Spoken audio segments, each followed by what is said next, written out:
Oh, this is...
shadow, there I am, yay.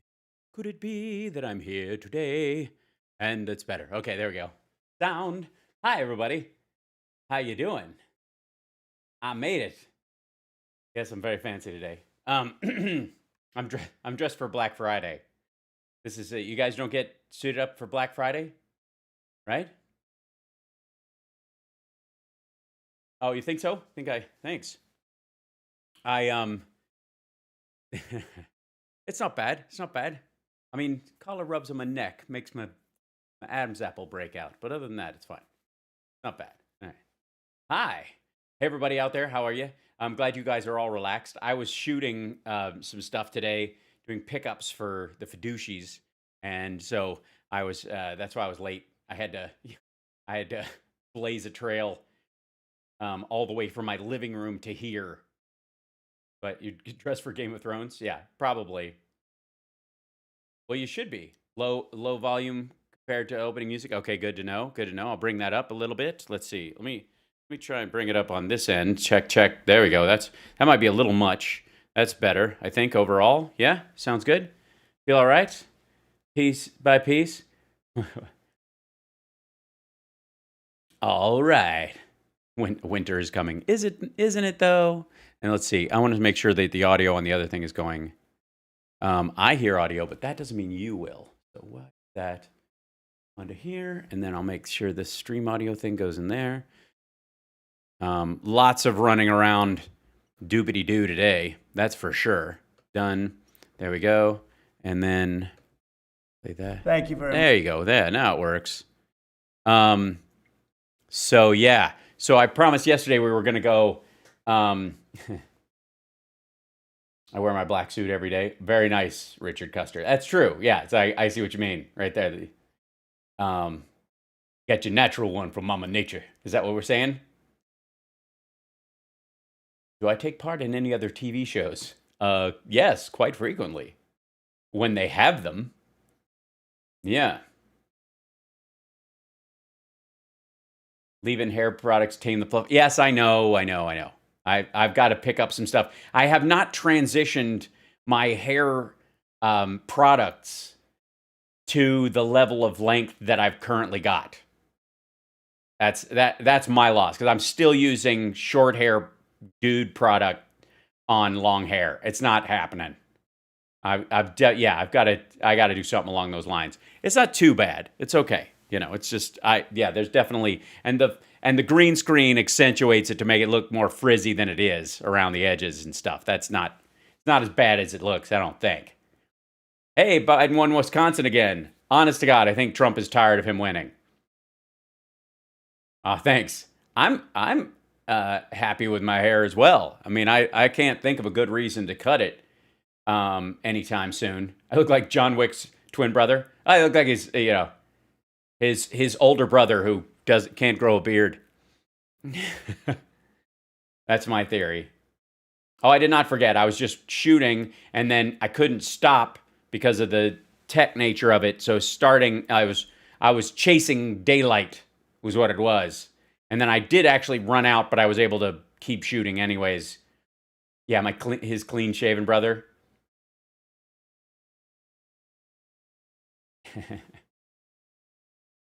I appreciate that. I think my hair looks pretty darn good right now, too. Getting there. Yes, it's John Wick's brother who has cats instead of... Yeah, they killed my cat, so I think I'm back. Right, that kind of thing. I have to see if... I should be able to hear myself in this monitor, and I don't know why I'm not able to. But it's all right. I don't mind. It's okay. This is not a wedding tux. No. It's... I have worn this ensemble doing a Masonic funeral. I've done that because I participate in the ceremony. I'm part of the ceremony when my lodge has a funeral. I help run it. I'm the one who leather bound our it's not real leather, but put our funeral rites that we go through in really nice little books so that everybody has, instead of a folder or loose leaf paper, they have something really nice to go over it in. So anyways, there you go. Yeah. Hello, I'm Johnny Cash. There's a man going around taking names. And I opened the seventh seal, and I could finally get to the Pringles. Yes, I enjoy black quite a great deal. It's not technically a color, though. Yes, this is my goth discount gigolo look. And I think I'm underpaid, quite frankly. And if you guys keep talking about my suit like this, I will start wearing a suit more often. You will live to regret this. I have all my, oh, fantastic. Well, tell your father I said hello from Lodge 42 in California, in Los Angeles. Please wear more suits. All right, I can do that. I am indeed a Mason. Sound like Elvis. My Lewis Black outfit, right. Well, in pigment, it's all the colors, and in light, it's none of the colors. That's what I've always loved about white and black in terms of pigment versus shade. Yeah. There's a man going around taking names. I'll end up, yeah, it'll be a good one. Goth Discount Gigolo is your new band name. I think it's fantastic. I would like to play. No, I do not have a seersucker suit. Do I have a purple suit? I had one. Tell you what, between now and Christmas, I'll make a point of wearing like a jacket and tie, just to show you the assortment of strange outfits I have and the fantastically odd suit jackets I have as well, just to show, because that's part of also getting my stuff out. That'll be part of the show and tell we've been doing with stuff. I think it'd be fantastic. Go full Steve Harvey. Black don't crack, just saying. Well, Richard, this kind does. It wrinkles. I'm just saying.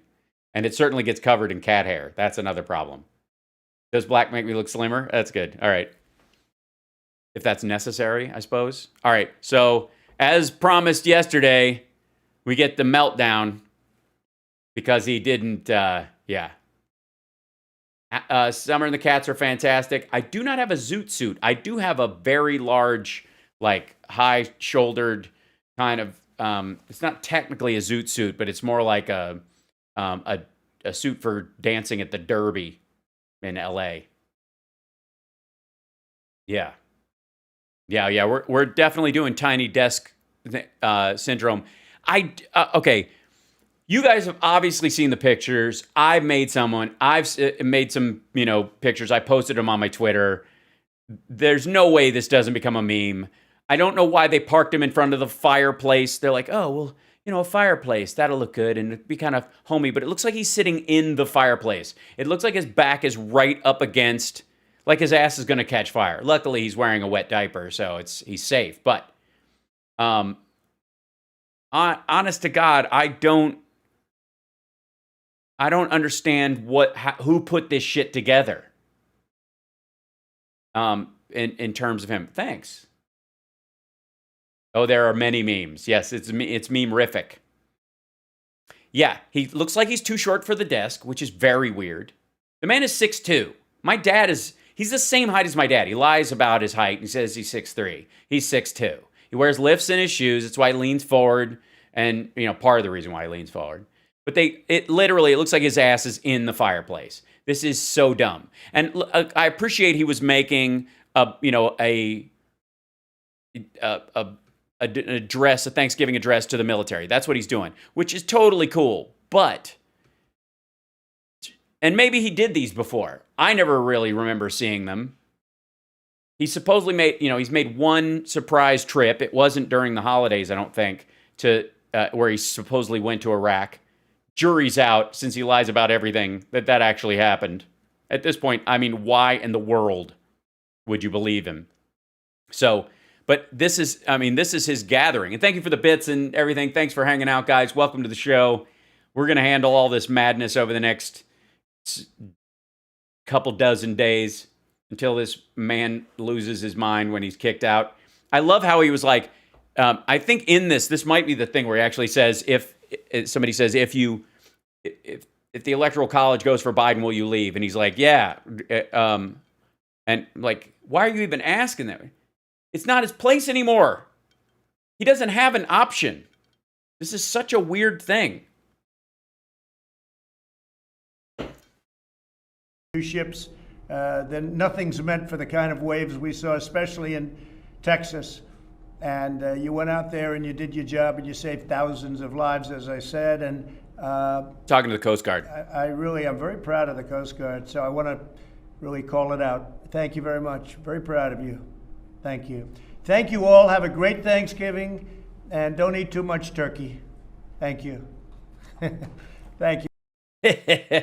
You know, those human-like things that people say to each other. Thank you very much. You're welcome. Okay. I guess they were applauding. He might have, I don't know that we heard the audio from that. That's not that weird. It just looks awkward. Yeah, see? Oh, shit.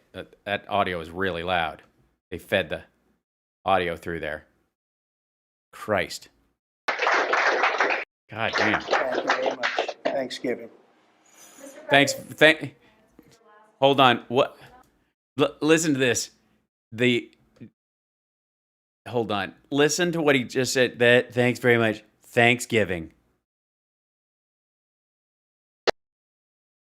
This is going to be loud.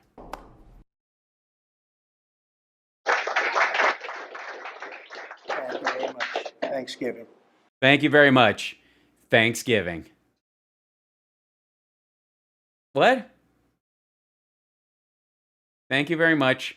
Thanksgiving. What? Has he been taking how to human classes from Jared? Do you have any big plans for your last Thanksgiving at the White House? Well, we don't know what is last. Yeah, we know. You look at what's going on, you have to really take a look at what's going on. But let's take a look at what's going on, shall we? You lost. Okay, now back. They're finding tremendous discrepancies in the votes. No, they're not. And nobody believes those numbers. Yeah, nobody believes them because you say them and you're a liar and Rudy Giuliani's a liar and you're an idiot and this is ridiculous. And like Republican governors are going, why would we throw the election to Biden? Those numbers are incorrect numbers. Now they're incorrect. It was a mistake. A lot of numbers have already been reported that's incorrect. Which numbers are those? 2? The number 7? I never trusted 8s before. They're all squiggly. You're going to see things. Is it an 8 or is it a infinity with an erection? Happening over the next week or two that are going to be shocking to people. No, they're not. If you look at the numbers in Michigan, if you look at the numbers in Pennsylvania, if you look at fraudulent voting and fraudulent votes. The only people who've been charged for doing that are people who voted for you. So I can't say what's first and what's last in terms of is this. I can. This is your last Thanksgiving. This is it. It's going to be your last Christmas. You're done, son. The last one, or is this the first one of a second term? We'll see what happens. No. Even if you stayed in, next Thanksgiving would be the first one of a second term. This is so dumb.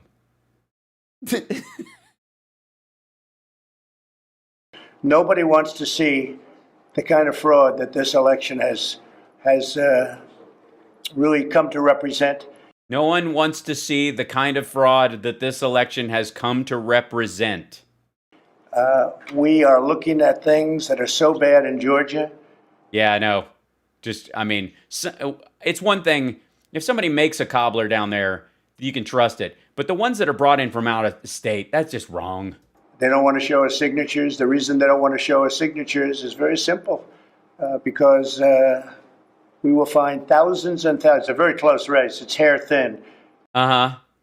Something you would know a lot about. But we'll find thousands and thousands of discrepancies, fraud. Why they aren't wanting to show those signatures is. I don't even know what he thinks he's saying right now. Show those signatures. You mean people's envelopes that they separate in the mailing process from the votes themselves? That Republicans and Democrats alike oversaw? It's amazing. They're doing recounts, and even in the recount, they found thousands of votes that were off. But now we want to look at the signatures, and you will find tens of thousands of false ballots. No, you won't. No, you won't. And if you find any, you're gonna find more votes for Biden. Because the only people who thought they could get away with any kind of mass chicanery in this ridiculous election were people who thought Trump had their back. They're like, it was her last living dream to vote for Trump, so even though she's dead, I'm gonna fill it out. Forged ballots. Forged and fraudulent become fraudged. You'll see it all over. You're going to see a lot of it. And you go to Pennsylvania. You saw the meeting we had yesterday with Pennsylvania. You saw people. Yeah, I did. It was it was ridiculous. They went to vote and they said, no, you can't vote. Somebody else already sent in a ballot. No, they didn't. No, they didn't. None of your witnesses said that. And a woman, but Rudy said that. Oh, and he's going to do it. Rudy's play that Rudy has repeated on his show multiple times is now a cartoon that runs on a loop in Trump's head, and he's about to do, I think, his version of it for you. But this is happening tens of thousands of times. Yeah, of course. Absolutely. It never happens, but when it does happen, it happens tens of thousands of times. I think it was 600 and some odd thousand, 687,000 fraudulent votes cast in Pennsylvania. No, those are the ones that Rudy wants to throw out because of his belabored psychotic idea that Republicans were not allowed to view it because they literally had 500 of Trump supporters storm the place and insist on being allowed to be poll judges. And they already had 200 of them in the building doing the job that had signed up weeks before, that had filled out all the information, that proved they were from that state and that they were valid people and that they were legit. And so all these extras, these psychos who are banging on the door, were told to stand over there. If anybody passes out, we'll use the first come, first serve. And I will tell you, if you look at the State House now, the Republican State House, they're starting to see what's going on there. But they've really known it for a long time. Then you go to Michigan. They're starting to see what's going on there, the Republican State House. So the Republicans in the State House in Pennsylvania are just now, 20 some odd days after the election is over. How many days has it been? 23? Jesus Christ. It feels like a month. They're just now starting to think, something might be amiss in our state. It turns out we should have been legislating all this time. And you look at what happened in Wayne County in Detroit. I went through a list. I went almost every county, and you see it, almost every, by 78%, 72%. Yeah, 78% in counties that had what? 800 people in them? 2%, 68% going through the list. Then you get to Wayne, and something happened. What could it be about Wayne County?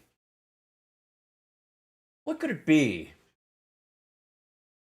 That when you get to the percentages in Wayne County, a difference of 10% in Wayne County means 100,000 people, whereas a difference of 10% in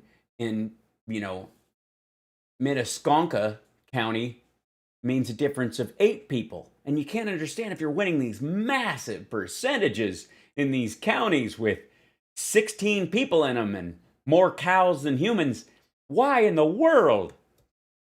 Tremendous numbers. You saw the canvassers. They refused to sign their document because they said, we can't sign a fraudulent document. Horrible things went on. That's not, wait a minute. Tremendous numbers. By 78%, 72%. Hold on. But they've really known it for fraudulent votes cast in Pennsylvania. And I will tell you, if you look at the State House, See if you can spot one of the main flaws in what he said. I didn't catch it the first time. House now, the Republican State House, they're starting to see what's going on there. But they've really known it for a long time. Then you go to Michigan, and you look at what happened in Wayne County and Detroit. I went through a list. I went almost every county, and you see it, almost every, by 78%, 72%, 68% going Yeah, the Upper Peninsula. Got it locked. through the list. Then you get to Wayne, Wayne, and something happened. Two things in Wayne County.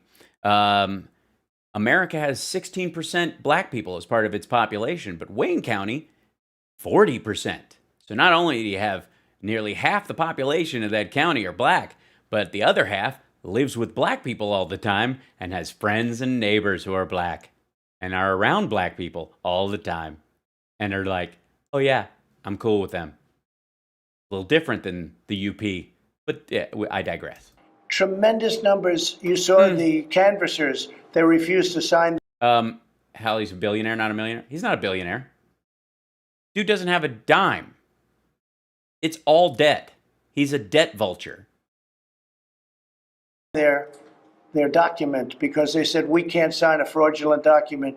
Horrible things went on. Horrible things. Yeah, horrible. And Trump didn't win, and we are his fart sniffers.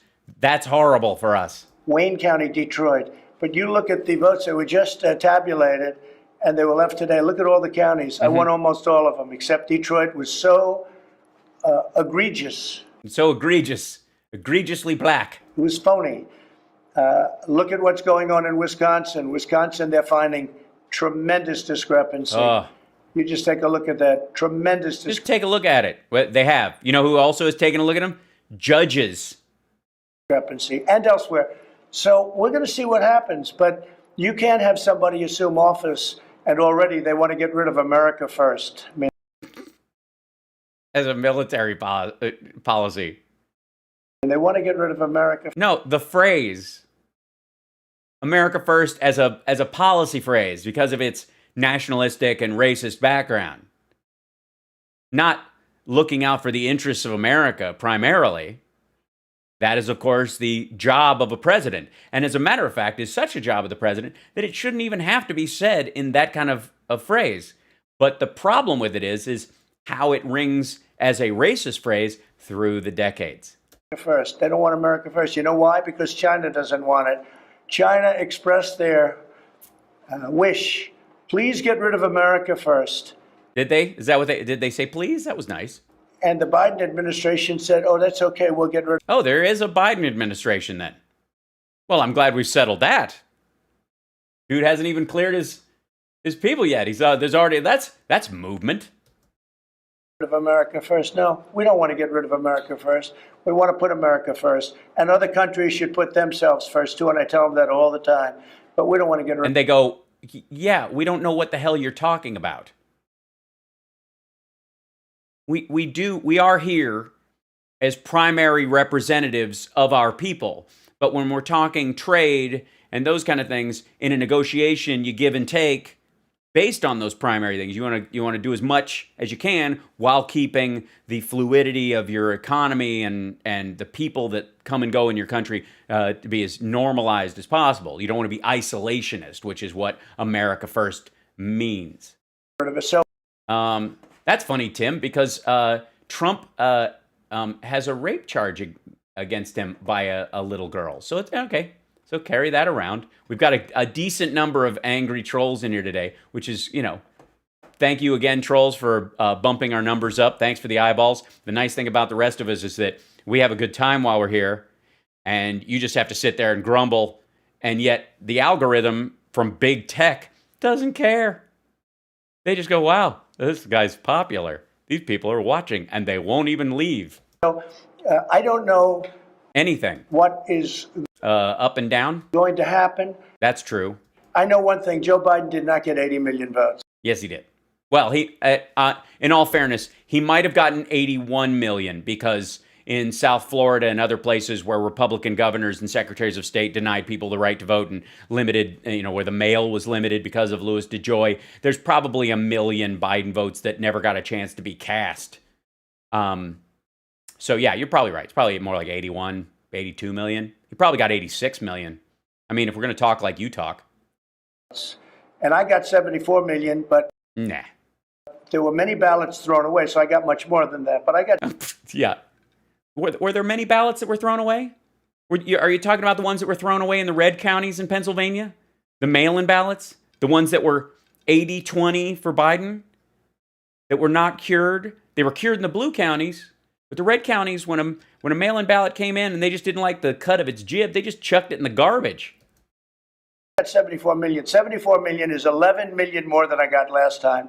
It's millions more than Ronald Reagan got when he won all. He won 49 states. And weirdly, that balances out with the Electoral College and the volume of votes that Biden got. I guess he won 49 states, yes.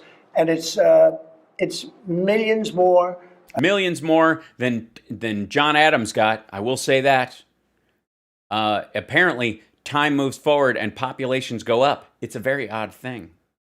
It's almost as if we've added 10 million voters by population since the 80s or something. Millions more than Hillary Clinton got. Joe Hello, Biden Scotland. did not get, and by the way, Joe Biden did not beat Barack Obama with the black vote. No, he just got more by volume. More people were allowed to vote. See, he wasn't up against the scuttled black vote from before because of the changes made during the Obama administration. And even though the Republicans allowed the Voting Rights Act to expire, a lot of the protections were still there. So it was harder to get rid of their votes. Whereas during the Bush years and under Gingrich and that crowd, they let a lot of stuff slide through previous to the Bush years. It kept black people's votes from being counted. And you had a lot of electoral systems where they didn't have enough voting machines, and they didn't, and remember the 2008 and 2012, 08 and 2012 elections. All these states, there's not enough voting machines. Black people are having to stand in long lines. What solved that? Interestingly enough, in the middle of a pandemic, all those black people got a mail-in ballot and used them for a couple of reasons. One is it's convenient, and two, black people have been statistically more in danger of dying from COVID than other groups.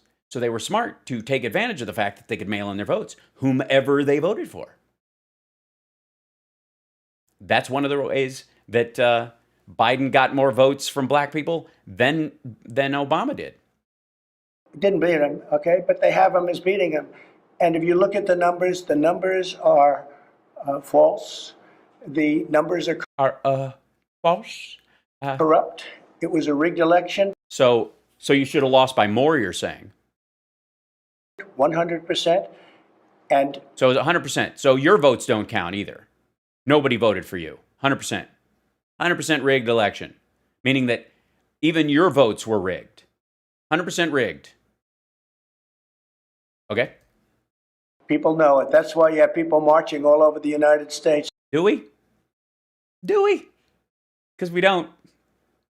We don't have people marching all over the United States. We really don't. Honest to God. There are not marches. They're little gaggles and gatherings. But I wouldn't say... Hey, everybody, look out your window real quick. Anybody? Anybody see big... Is there a bunch of them? Are there parades out your window? People just, Trump was cheated. Right now, they know it was a rigged election. And no, they don't. They know it wasn't. They voted as Republicans because they fear socialism, and that argument scared a bunch of people. But they don't like you. And if it was a 100% rigged election, then why did the Republican senators win? Why did they gain seats in the House? What it looks like is a completely legit election where people split the ticket, where a lot of Republicans can't stand you anymore but want to check on Biden by having Republicans have more control over the Senate and the House. That's what it sounds like. It sounds incredibly normal, actually. Look at what's happening in Georgia. A lot of Did the lights go out? Things are being found in Georgia. Yes. One of the things being found is that originally Georgia did not have peach trees. They had pitch trees, Pitch, a type of tree. But because of the accent, people all over heard that they had peach trees in Georgia, and they would come down there for the peaches, but there weren't any. So a guy started growing them just because of the tourists coming in for peaches, and that's how it became a peach tree state. I mean, you can recount that whole story if you want, but it's true. And they are absolutely against showing. The signature thing again? You said that part before. It's not true, but say it again. It's a sad thing. They don't want to show signatures. It can be solved. They don't want to show signatures. Explain yourself. If you show signatures, but you're going to find out the people What? that Showing the solved by showing the signatures.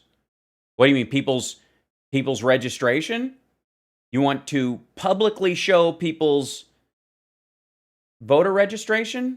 What, on the internet, like the RNC did when they put 200 million Americans voting information on the web for 3 days with no password lock on it, and it just sat there. Weirdly enough, anybody who wanted it could just download it, so that they didn't have to. So that super PACs and the RNC wouldn't have to coordinate. They did the same thing they do with the fucking Ted Cruz and Mitch McConnell weirdo video. They let them use it in ads. They shoot all this video, and then they just post it on a YouTube page with no limits on it. And then they just, if you're in a super PAC, you don't have to coordinate with the RNC or coordinate with the campaign. That would be illegal. But you can go on YouTube and find a bunch of video that's free of Ted Cruz sitting on a piano bench hugging his uncle. that signed aren't the people that are supposed to be signing. You're going to find that the people that signed those envelopes, they didn't do the ballots, envelopes. And then somebody said maybe the envelopes were thrown out. There's tremendous fraud here.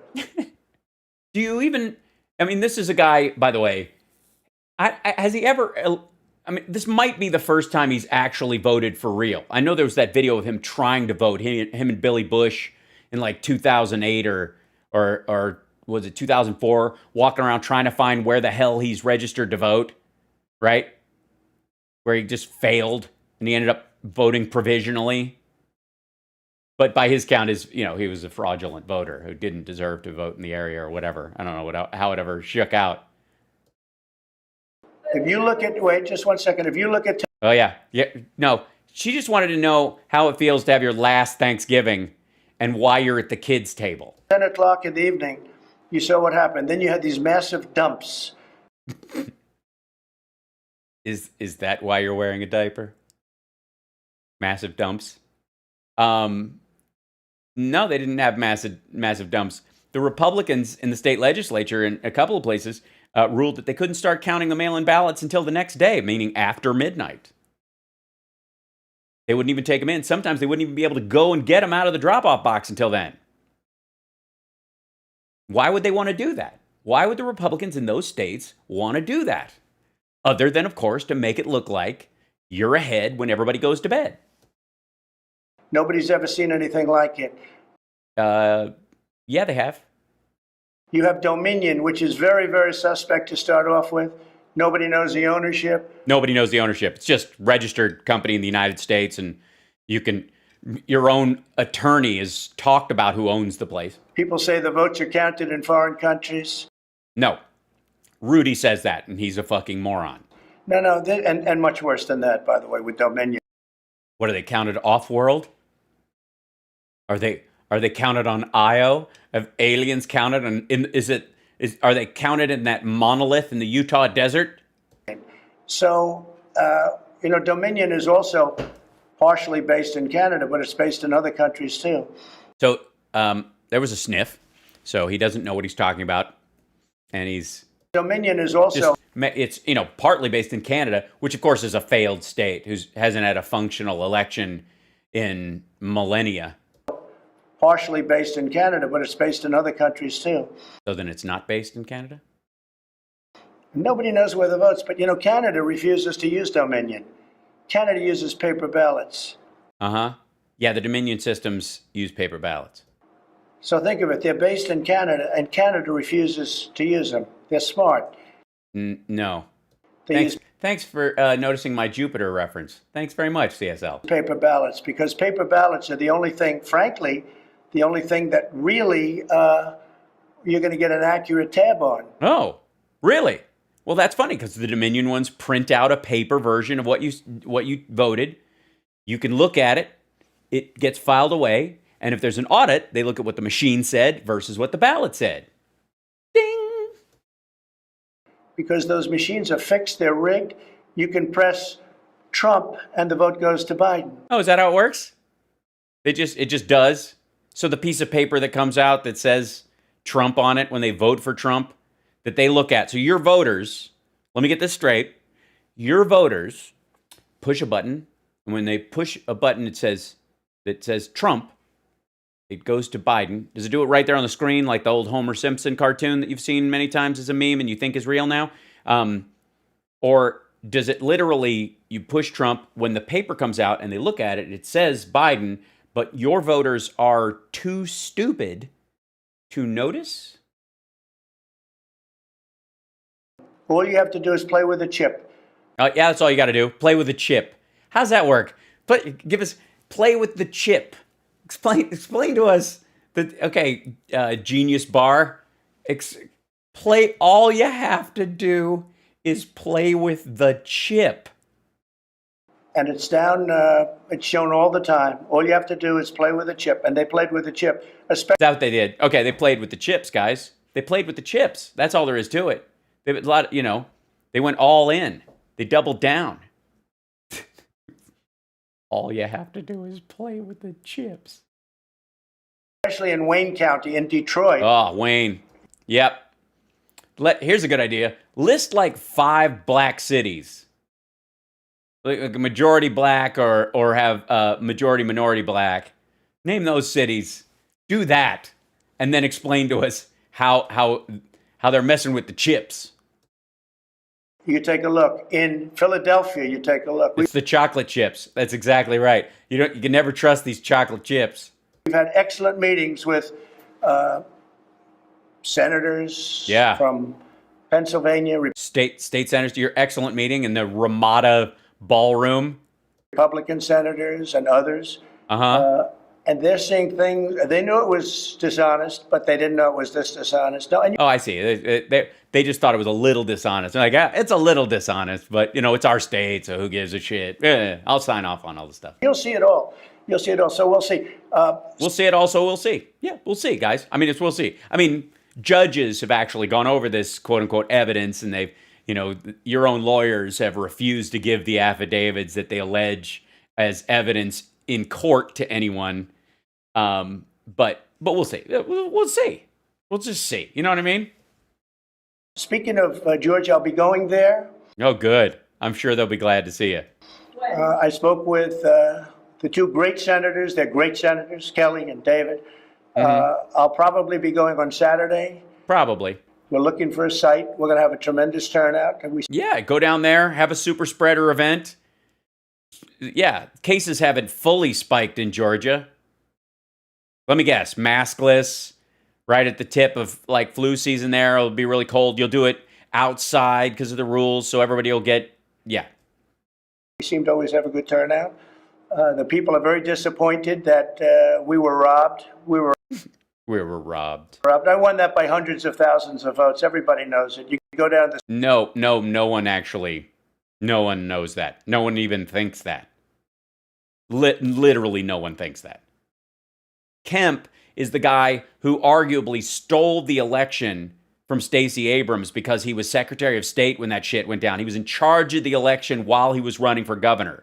And you think that guy who, would crawl through broken glass to roll one of your dingleberries between his fingers and then swallow it like a miracle pill, that guy threw the election for Biden by the voting machines that he picked. The streets, there were Trump Pence signs all over the place, and we won that by hundreds of thousands, Georgia, so they're disappointed. I don't want them to be disappointed. That'll solve itself. We're finding the votes. Once we get to the signatures, we'll take over 100%. Once we get the signature, 100%, we will take 100%. over Georgia, and we will get Georgia. But they have to show us the signature. Stacey Abrams pulled the wool over the Secretary of State. I don't know who he is, but the Secretary The Republican, you mean? of State. He said he donated to you. It doesn't matter. I mean, he says that too, but I don't know him. I never met him. I have no idea. I don't know. He probably got me coffee. He probably, he's probably really he's probably a secret Democrat. I mean, he did give money to my campaign, and he's the Secretary of State in Georgia, a state we were poised to win, but Who he is. All I know is that's the ultimate. I donated to Trump. I respect Trump. I love Trump. I think Trump is great. By the way, is that how he talks? Well, I actually believe that. This is Trump's perception of people who give money to Trump. I love Trump. I gave money to Trump. I like Trump. we're giving nothing. This guy got played like I've never seen anybody played. Tell him if he donated to Trump, if he likes Trump, let us see the signatures. Why is he not letting us see? There's only one reason. And I don't know what the fuck he's talking about, neither does he, about seeing the signatures. Seriously.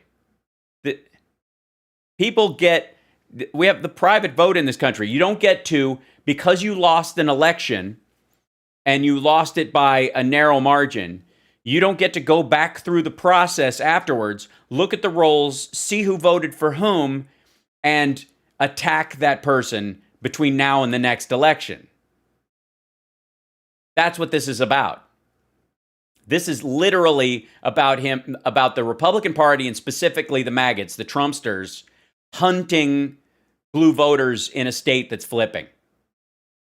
If they can scare them off or limit their ability to vote, or next time around when there's actual machines and people vote in person, if they can see exactly where those treasonous blue voters are, they can limit their, because it grew in places outside of Savannah and other places. And they were like, wait a minute, I thought all we had to do was get the black neighborhoods and not get them. What's all this like sprawl in the suburbs? You can't see the signatures. That's because there's fraud all over the place. No, that's why there's not fraud all over the place. And even without looking at signatures, yeah, you don't even have to look at them. Maybe we need to look at them all, but even without looking. As you know, we found thousands of wrong votes. And by the way, always against me. Hi, Templeton. Thank you so much. Appreciate that. It was not like 50-50. It was always against me. Yeah, was it? Did you get all those votes? Were they all for you? No, they weren't. The other thing, take a look at Michigan. Take a look at what they did with respect to counties. Every county, 78%. We're literally, holy shit. He's saying the same stuff in a loop. 72%, 76%. Grandpa's glitching again. 6%, 59%, the whole thing, one after another. Yeah, you get 59% of a county with 1,000 people in it, or 800 or 400, and then you get trounced 80-20 in the two most populous counties in the state. That's how you lose. And then you get to Detroit, and it's like a heavily populated urban district with millions of people versus hundreds, and you lose it by a 80% to 20%. That's how math works, dickhead. More votes than people? No, there weren't more votes than people. I don't know where this fantasy comes from. This is the whole idea that there were people who voted who weren't even in the district. Because they voted by mail. Because they were military people from Detroit who were serving overseas or stationed at another base in Arizona or some shit, but they vote only at home. Half the ballots they want to throw out from Giuliani's perspective are military ballots, if not more. Dead people voting all over the place.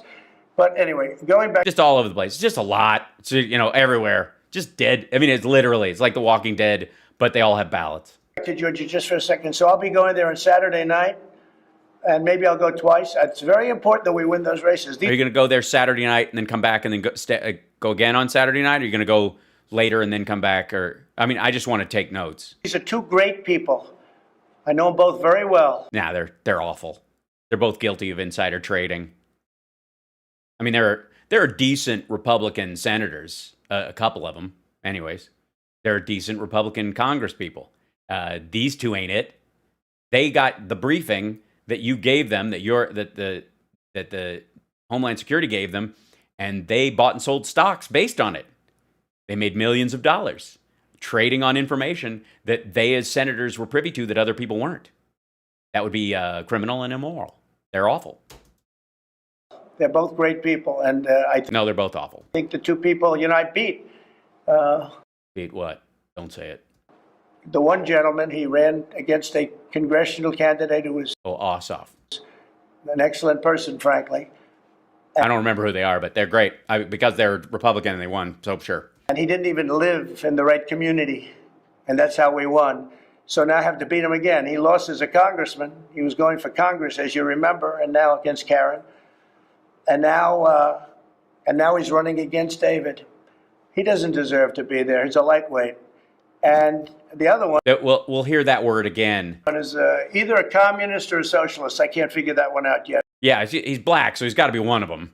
He's a black preacher, so he's got to be a communist. Probably a socialist. Probably both. Is there a socialist? Are communalists? But he's either a communist or a socialist, probably a communist. Probably communist since he's black, yeah. This is not for Georgia. And I just want to tell This is not for Georgia. Yeah, he's talking about Warnock. my people, don't be disappointed yet, because this race is far from over. No, don't be disappointed. Don't be disappointed. Be joyous. Be happy. That's right. Because not only do you get rid of this asshole, but literally the Democrat who's coming in could not be a more forgiving, open-minded, and open-hearted person getting this office, because there's a bunch of other people running on the Democratic side who would just wet stomp everybody. It'd wreck the country, but that's all they'd care about was like revenge and destruction. You're incredibly lucky. But I'm going on Saturday night. Great. Is he going on Saturday night? Does anybody remember? Has he said he's going on Saturday night yet? I'll be in Georgia. We're going to have a tremendous crowd. I'm sure it'll be great. You're not charging tickets, are you? It's free? Is it free? People get to go. It's free. Because I'm guessing if it's free, it's going to be a big turnout. I hear he has been thinking about doing rallies but charging admission. I'd love to see that one. See how much return business on that tour. Looking for the right site. Probably would love to take one of the big stadiums, but you can't because of the COVID. Because of the COVID? Now you're a grandpa right now? It's the COVID. I read about it on the interwebs. Are you on the pot? And I don't mean marijuana, I mean the shitter. So we'll have an outdoor form of probably an airport, most likely. An outdoor form of probably an airport. You guys are keeping track of this shit, right? It's an airport. They're looking for the biggest space. And we'll have, Is this table getting smaller while I'm watching this? tens of thousands of people show up. Yeah. But for free. I think it's very important. And then I may go a second time, depending on how they're doing. Yeah. If there's not enough COVID, you should go back. Yeah. Make sure that your supporters get as sick as possible. Go a second time. But they're two really good people. Literally, someone just coughed. Listen to this shit. I may go a second time, depending on how they're doing. I may go a second time. But I think it's very important. And then I may go a second time, depending on how they're doing. I may go a second time. But they're two really good people. Did you hear that? Christ. People. Yeah, please, go ahead. Mr. President, if the Electoral College votes for Joe Biden on December 14th, will you concede the election? It's going to be a very hard thing to concede, because we know there was massive fraud. No, we don't. You made it up. And you're being fleeced by your attorney, who's a bigger idiot than you are. You're paying him $20,000 a day, basically to give you a hand job in court while your case gets thrown out. So I agree, though, it will be hard for you to concede, because that's something that adults do.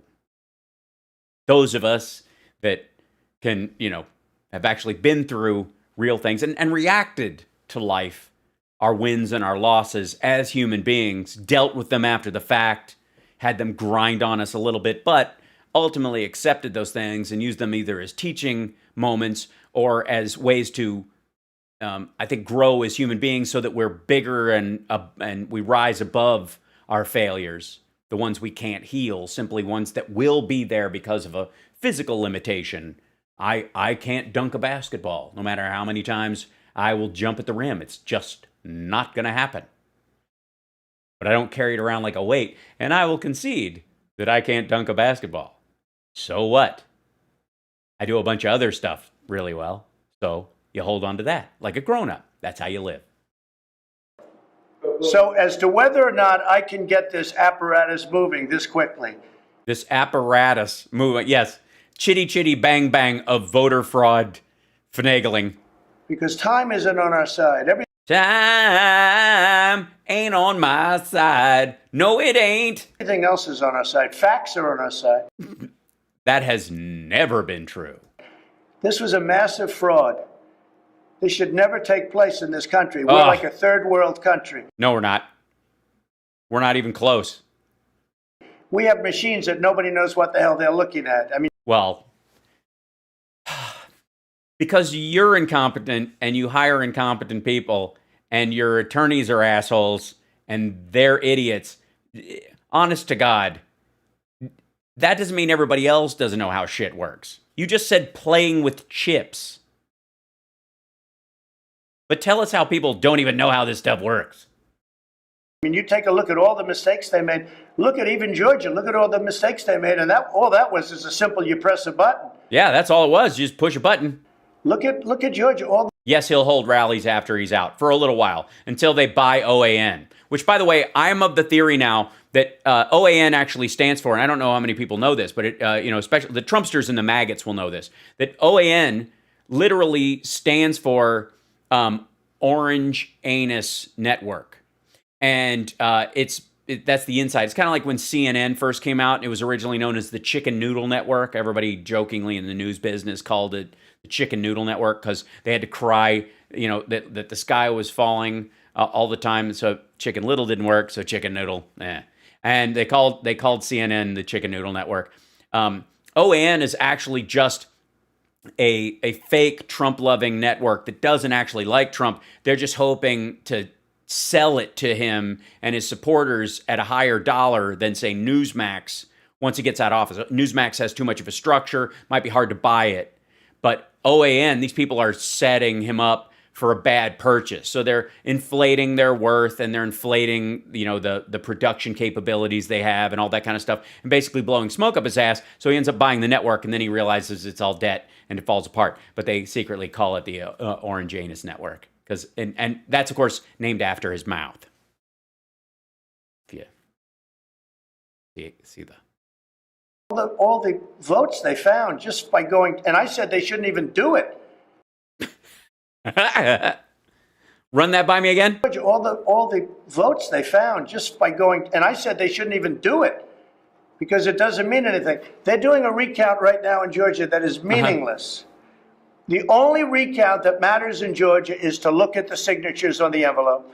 Right. This is Rudy's argument that there weren't people to watch the separations of the mail-in ballot envelopes from the ballots that got inserted. There were. There's also an anonymous UPC symbol kind of barcode on the ballot and the envelope that links them together in kind of like the tracking of it, so that the envelope that went with the ballot came together. So you don't find that there's a ballot that was put in another envelope and sent in so that somebody's was taken and somebody voted using their ballot because there's no writing on the ballot if they were denied or didn't have one or whatever. So there's a tracking thing for both of those things in the Georgia system anyways. And knowing this full well, hi, the moms, how are you? They know this. The only person who doesn't know this is Rudy and Trump, because Rudy just is on the phone with him nonstop, yelling shit into his ear about this. We'll see. It's the same stuff. That those signatures do not match the people that were many of them hundreds of thousands of them, hundreds of thousands, and I only lost by 12,000 votes. So you could have lost by a lot more. I mean, it literally could have. I'm going to guess that if we're going by the ballots, the mail-in ballots, and since they favor Democrats so much, and you default towards, taking, the signatures have to line up relatively close, but anything that's even slightly off, the Republicans are going to, complain about this, have it chucked. Well, a lot of those people, if they had an opportunity to cure their ballot, if you call them up, recanvass, you might just find that you lost by more. I didn't lose. I didn't even like to say I lose. Yeah, I know you don't like to say it, but you lost. You lost. You lost. I only, I guess we're 11 or 12,000 votes short. Yeah, that's a lot. Bush v. Gore was a difference of 500 votes. You lost. That's out of millions and millions of votes. Uh-huh. Happens a lot. They just got it over the line. Really? So should Hillary Clinton come back and argue about the less than 1% difference between the three swing states? Should we do a recount of those from 2016? Obviously, you think if they're that close, out of millions of votes cast, they were so close. And one of the things that happened, I did so well. And yet, not well enough. I was told this in 2 other states. This is a kid walking home with his participation ribbon, rubbing it and going, this is really a trophy. That they didn't know what to do. They panicked. Take a look at their drops at 3 o'clock and 3:42 in the morning on certain states. Their drops. You mean the arrival of ballots that were put in either the postal system of local counties that they were by law had to deliver themselves, or the drop-off boxes that they were responsible for, that until the polls closed, they could not gather, package, and deliver, and they had rules about how they had to deliver them, which delayed them further, that added a couple of hours to everything, that Republicans threw in literally to slow the process so that you could claim that you'd won, and it still didn't work. That's what you're pissed. This is a bad Yelp review. This is somebody who's pissed that they lost, and they paid good money to throw this election. They were supposed to pay. I paid them all this money, and the RNC paid them all this money, and Russia paid all this money to finagle the vote, and it didn't go my way because the blue tsunami overwhelmed it still. They did drops where you're going along like this, and then you have a spike that goes up to... By the way, this is the description that Rudy Giuliani makes. This is the same language. He's just literally hypnotized by his own lawyer who's giving him this bullshit. The ceiling at that. It's disgraceful. Is it? We can't let that happen. And I will tell you, in Philadelphia, the Republicans, that State House Republicans, are very, very upset. And are they? I saw some of them. They didn't look upset. The first one that they actually said could ask a question is, why the shit are you here? There is nothing we can do about this because it's been through the courts. They've looked at what you've presented. It's all been rejected because it's garbage. What do you want us to do? It's sort of appropriate because Philadelphia has become very activist. If you look at what's going on. That's what it is. Philadelphia's become very activist. Very activist lives matter, if you know what I mean. Going on. They don't want that to happen to Pennsylvania, to the state of Pennsylvania.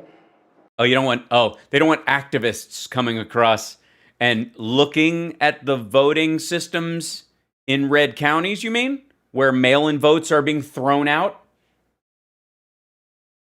And it was, I don't even like to use, it was a rigged election.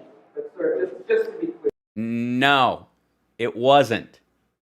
If the Electoral College votes for Joe Biden, will you concede? Well, if they do, they made a mistake because this election was a fraud. Just so you understand, this election was a fraud. Yeah, keep saying it. Doesn't change reality. He's like a Wile E. Coyote holding an anvil, and he's walked off a cliff, and somebody's handing him a book on gravity. I mean, they have Biden beating Obama.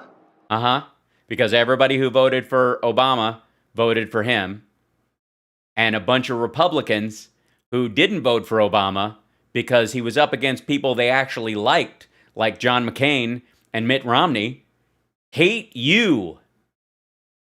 That's how it happened. I mean, this is the most structurally obvious vote in history. That's exactly how that number happened.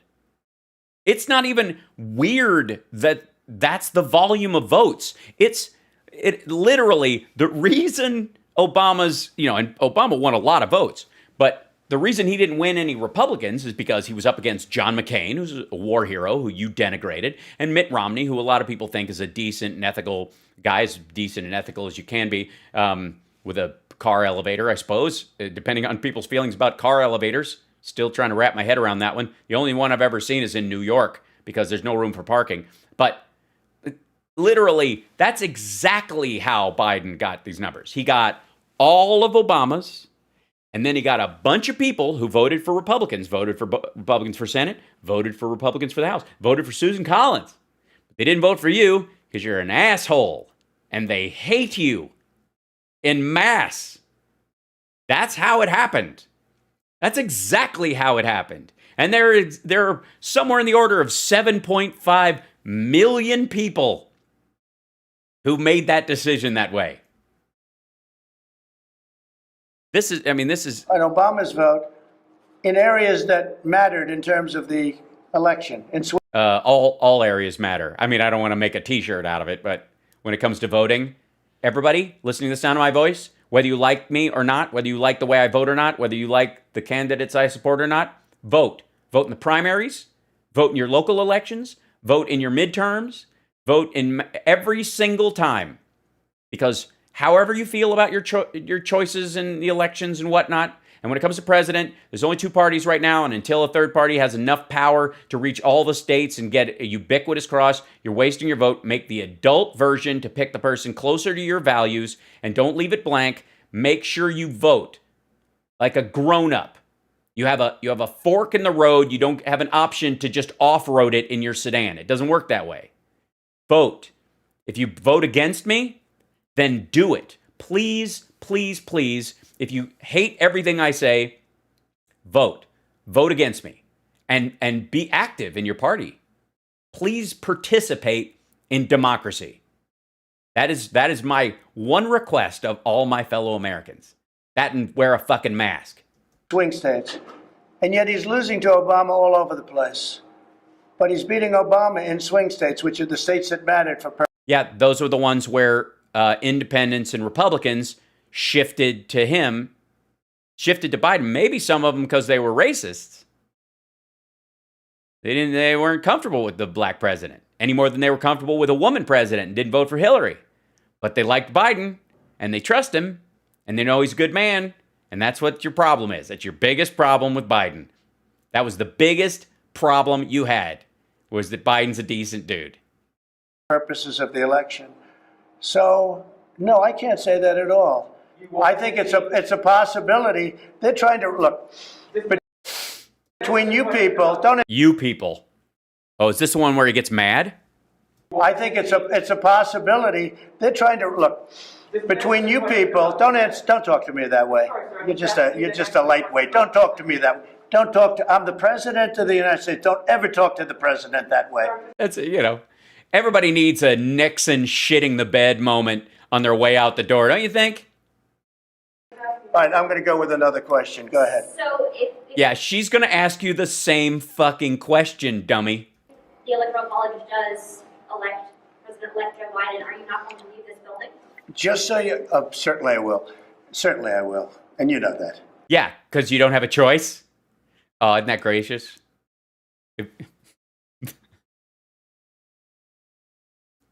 Certainly I will. Certainly. Well, goodbye. Pack your shit. But I think that there will be a lot of things happening between now and the 20th. Yes, that's true. None of them will involve the overturning of the election, though. Of January. Yeah, there's a shit ton of people in here today. You guys hanging out on a Friday. This is these vacationers hanging out. By the way, we have the radio show tomorrow at 9 a.m. I will be doing a regular live show, even though it's a holiday weekend. I just love you guys. I'll just do it because we do. But this, I mean, look how this guy deals with adversity. He's incapable of processing it.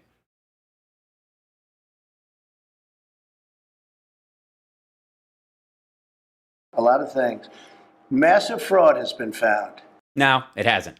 Massive fraud has been alleged by a small gaggle of Trump fart sniffers who would follow you to a pineapple farm and drink any colored sugary beverage you put in front of them until they keeled over.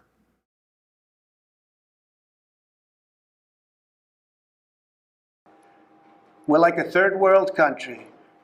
Yeah, everybody should stay home. And by the way, I will do my best to keep you entertained as we continue to kind of limit our venturing out into the world. Keep yourself safe. Make sure you're washing your hands regularly. You bring your Purell with you. Wear your mask. Practice physical distancing. I'm not a fan of calling it social distancing. It sounds emotional. It's just physical distancing. Put some physical distance between you and strangers. Practice stranger danger. How about that? Using computer. Hey, what's happening, man? No, stay over there. Thank you. No. Thank you, Stank-a-lot. Nope. Equipment that can be hacked. They talk about glitches. How many glitches did they find? So they didn't. They had one user error problem and I believe a county you won. A user error problem in a county you won last time and you won this time. There wasn't a glitch in the machine. That's not a glitch. Machines don't have a glitch. If you drop your cell phone in the toilet, it doesn't have a glitch. A glitch. Oh, gee, we had a glitch. Oh, gee. Is that how they do it? Oh, gee, we had a glitch. 5,000 votes. In all cases, right? In all cases, the votes went from Trump to Biden. They didn't go from Biden. The glitches were never from Biden to Trump. Yeah, that's because in the areas where they might have gone from Biden to Trump, for example, where mail-in ballots were not cured or were thrown out, there's no one around to look. But in the highly populated areas, no matter which way it goes, when a glitch happens, it shows up. And it's, they'll find it. There's a bunch of glitching going on in red counties, but they're not going to, user error, they're not going to fix. Why would they? They're just there to pad your numbers. So they had many glitches. Nope. Name one other incident other than the user error in the one county. The many glitches. Explain the glitches. Explain to us how they played with the chips. They said, oh, we had a glitch. A glitch is like the... Wait a minute. I thought they said, gee, we had a glitch. Now they said, oh, we've got a glitch. Get your story straight, man. Equipment is a little broken. We'll fix it up. Now, a glitch is... Wait. The equipment is a little broken. We'll fix it up later. I love these little plays. Because, oh my God. A glitch is like the equipment is a little broken. We'll fix it up. Now, yeah. A glitch is, in this case, we caught them cheating. We caught them stealing.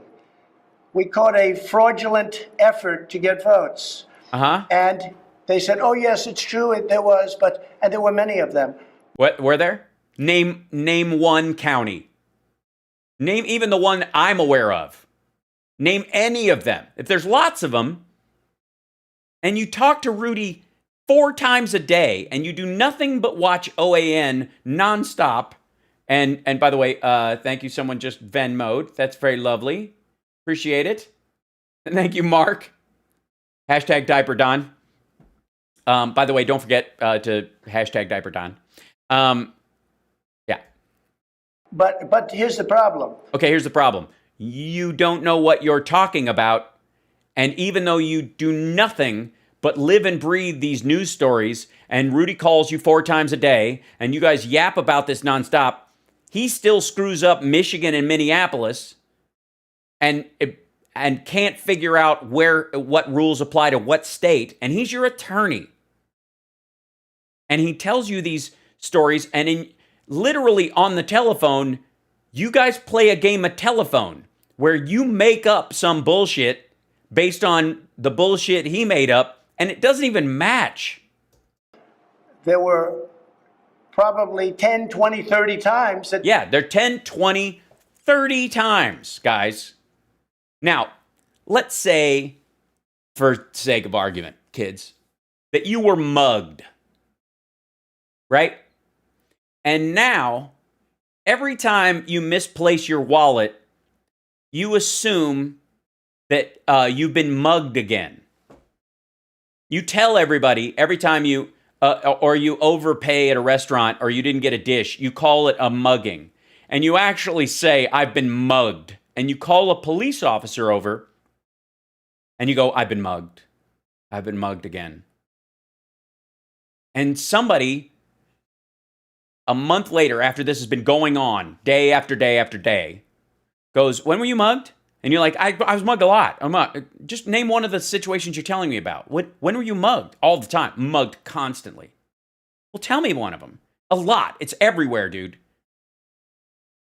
And then they tell you the first time that they say they were mugged, and they get the details wrong. And it's not even in the right place. And you're like, I think this asshole might be mugging me right now. Okay. And let's do a cleaner analogy. You've been mugged thousands of times. You say, anybody who asks you, you've actually been mugged even more than that. Thank you, Whitney. Thank you so much. Hashtag Diaper Don. Let's say you've been mugged. I'm just saying a rough number. You've been mugged 1,000 times. I mean, he says 10,000, but let's go with 1,000 times. Could you remember any of them? If I came up to you and I went, I hear you've been mugged 1,000 times in like 5 different counties in 4 different states. Yeah, it was horrible. What were they like? Well, a lot. It was like a mugging. How did the muggings go? I don't know. They kind of were. They were muggings. Do you remember what the person looked like? They all kind of look vaguely the same. They look they were black. I know that. Most of the time they were black. And I was, yeah. Did they take all your money? Did they have a gun? Did they have a knife? It was just, look, just understand. Not only was I mugged 1,000 times, you're going to have to trust me on this. I was probably mugged 10 times that. I mean, trust, yeah. If you keep looking, you'll probably find my wallet in everyone's pocket. This is the argument we're seeing. Didn't get caught. We just got lucky and caught numerous of them. But what that is very simple. If you look at the glitch means, right? It means, oh, we got caught with the votes. And now, let's just call it a glitch. It wasn't the machinery. And by the way, the machinery, if you look, just take a look anywhere on the internet. Okay. You will see many, many people where they're experimenting with this stupid machinery, where if you set it a certain way, the votes go from Trump to Biden. But you just set it a certain way? Does it bother you that Dominion's machines are not used in all the counties you're talking about? That in states, different machines are used in different areas and they weren't consistently used in a lot of places? That's one of the problems that Rudy's filing. He's filing based on the illusion that Dominion machines are glitching all over the place, but he's filing these things in areas where they're not ubiquitous or they're not even used. That doesn't bother anyone? If you look at these counties, if you look at Arizona. Arizona's not a county. Where I was going to win very easily. Were you going to win very easily? You were going to win very easily. And then you lost. What? I've had... an aneurysm? A stroke? The biggest politicians in Arizona say there was no way you lost Arizona. Oh, well, then that settles it. I mean, screw the voters. What do they know? These guys are the biggest politicians in Arizona. They said, there's no way. Dude, there's no way. There's no way I lost. No way. Pennsylvania with his anti-fuel and with his anti-fracking and all of the things. Oh, because you told people that Biden was against fracking when in fact his environmental plan involves transitioning from oil and coal through natural gas, which is achieved by fracking, and as a temporary movement until we have enough energy made by other sources. And the people of Pennsylvania aren't all in on fracking the way you think they are. But your message didn't get through, so obviously you've been cheated. That they stand against. There was no way. Now, Texas, you all said that I was going to lose Texas by a lot. The trolls, by the way, guys, I appreciate that. The trolls don't have to donate or become patrons. Patreon.com/Hal Sparks if you want. It's a good time. Or super chat or give bits or even on Facebook where they spend most of their time. Give stars, because that's the way you can help the show.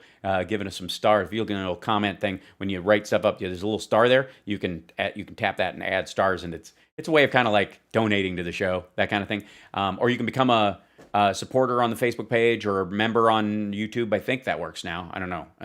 Anyways, it's hard to keep track of these. There's so many different versions, and instead of putting all my eggs in one basket, I think it's wise to diversify for safety's sake, especially since YouTube kicked me to the curb for 3 months. That said, the trolls don't have to contribute. They do anyways. Just by being here, they pad our algorithm, and I greatly appreciate it. And they're amusing, and they're a little sad. It's a little sad.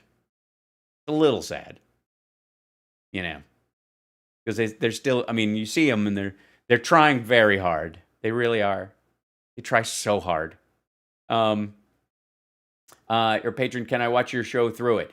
Through the Patreon thing, I don't have any stuff behind a paywall because that was kind of one of the rules about it or whatever, but I am going to be posting some live stand-up shows that I did at Flappers, and they're giving me copies of them so I can put them on there so you guys can see them, and that's kind of the thing. Until then. Eric Coomer? I don't know. What? Points. I won Texas by 8 or 9 points, right? Yeah, you're a Republican. Why is that surprising? I mean, obviously they had to scuttle the ES&S systems, which the Republicans use there in that state, and they've had complete control over the system there. Clearly, the polls were showing that it was way closer. There's a very strong chance that they threw the Texas election for you. So why not?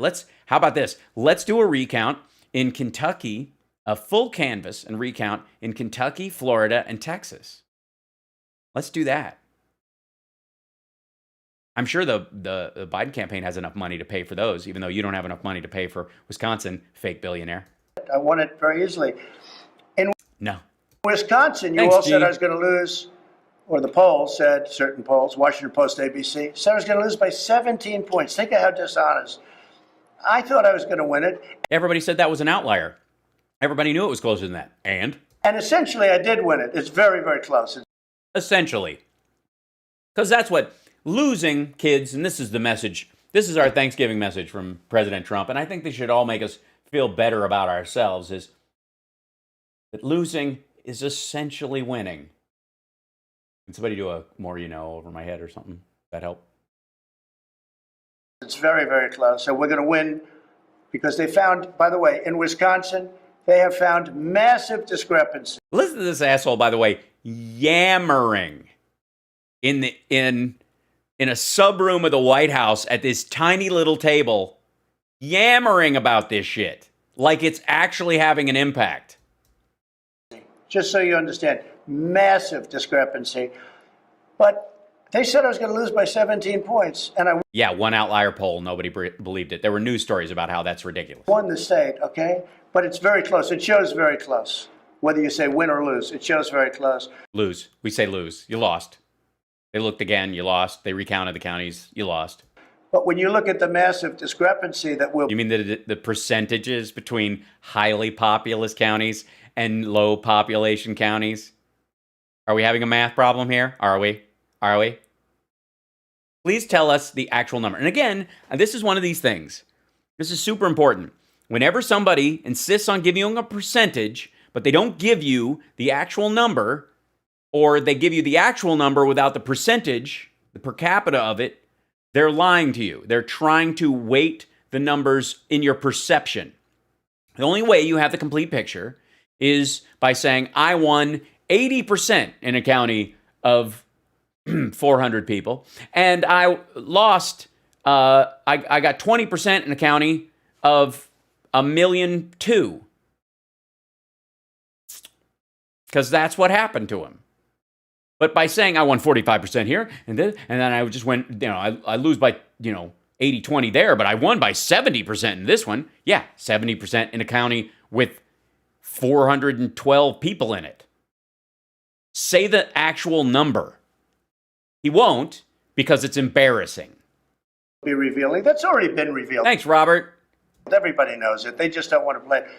Between big tech and the Big tech, right. The man who lives on Twitter basically says without Twitter he wouldn't have been elected, where his favorite networks are all on YouTube, except OAN. I think they got put in a timeout. They're at the kids' table just like he is. Yeah. fake news media, you just put out like this little railroad train. Now, I think You put out this little like railroad train.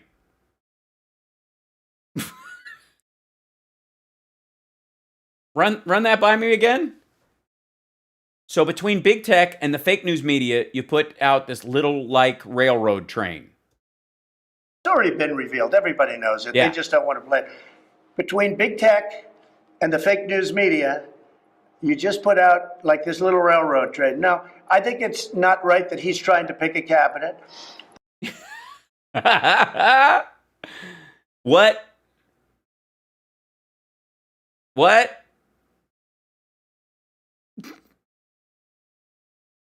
Yeah, I know. It's a huge gaggle of people on Facebook. Crazy. By the way, if you're on Facebook and you're a real human, you're not just a bot or you don't work for the RNC or whatever, and whenever somebody like me signs on, you just kind of jump in there and start shit talking in the chat, which is fine. I mean, like I said, we appreciate the bump in the algorithm. If you're a real person, don't forget to share the show, give us a thumbs up, like and subscribe, all those kind of things. That's how these things grow. I've only been running this thing since the beginning of the first lockdown, and it's actually turning into something. I think we're having a good time. And I think I'm the only show that does this.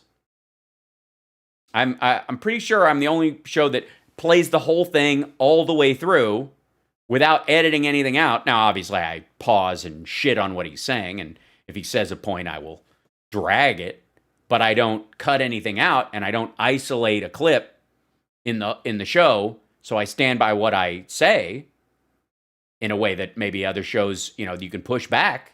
You can say they only show the parts, they only show the part where he's sitting at a small table acting like an asshole. No, I show the whole part where he's sitting at a tiny table acting like an asshole. I know, it's a long show. It's not for everybody. But if it's for you, like and subscribe. There you go. But I can't imagine whether it's courts or legislatures, It's neither. if you're going to catch hundreds of thousands of false ballots. That don't exist, but please continue. And I'm talking in each state. And just so you understand, Every state, hundreds of thousands of ballots that are fraudulent. Especially the ones that Trump won. I would like to say, I think the ES&S systems that don't all use paper receipts need to be looked at. I think they're owned by Russia. I just have a feeling. I have as much evidence of that as Trump and Giuliani have of what he's saying, so why not? I'm an American. The law sees us as equal. many, many more votes that we're talking about that we need. You understand? I'm not No one understands what you're saying. What was the tiny little train bullshit? saying we caught 23 dead people. How do you do that? You use a net. You just have you like put a live person on a fish hook and you just drag them down the street. How do you catch dead people? I mean, Michon did a great job. But we were short 20,000 votes. No. We have tens of thousands votes more than we need in all cases, okay? Yeah, in every case. I mean, obviously. I mean, the judges that you appointed have looked at this and think it's bullshit. But I mean, honestly, aren't they just moles? I mean, were they ever really Republicans? Were they ever really? I mean, honest to God, weren't they? Don't we know for sure that they're? I mean, they just got you coffee. How can you trust these people? No one can. In all cases. Yeah, because remember, a lot of these judges he's talking about, gonna move my microphone so you can hear me. A lot of these judges that he's talking about, he appointed. So I think you're going to see something. I mean, I think it's going to be a very big story. Yeah, please. No, it isn't. The big story is you being a whiny, petulant toddler. Yes, Mr. President. It's going to be not only a big story, it's the most important story of our time. Yeah. Of our time. Well, is it really? I mean, honestly. Isn't I think the hoarding of Xboxes and PS5s, that's clearly, I don't think you understand how serious this is. The holidays are upon us. We're in the middle of a pandemic. I can't go get a lawn chair and sit outside a GameStop 6 feet apart. We'll be out in the middle of Blue Canyon Road. Yes. Yes, Mr. President. If Joe Biden takes over the White House on January 21st, will you announce a candidacy for 2024? Well, no, I don't want to talk about 2024 yet. Oh, please. Please do. Will you Because this is far if and when from being. Look. Yeah, look.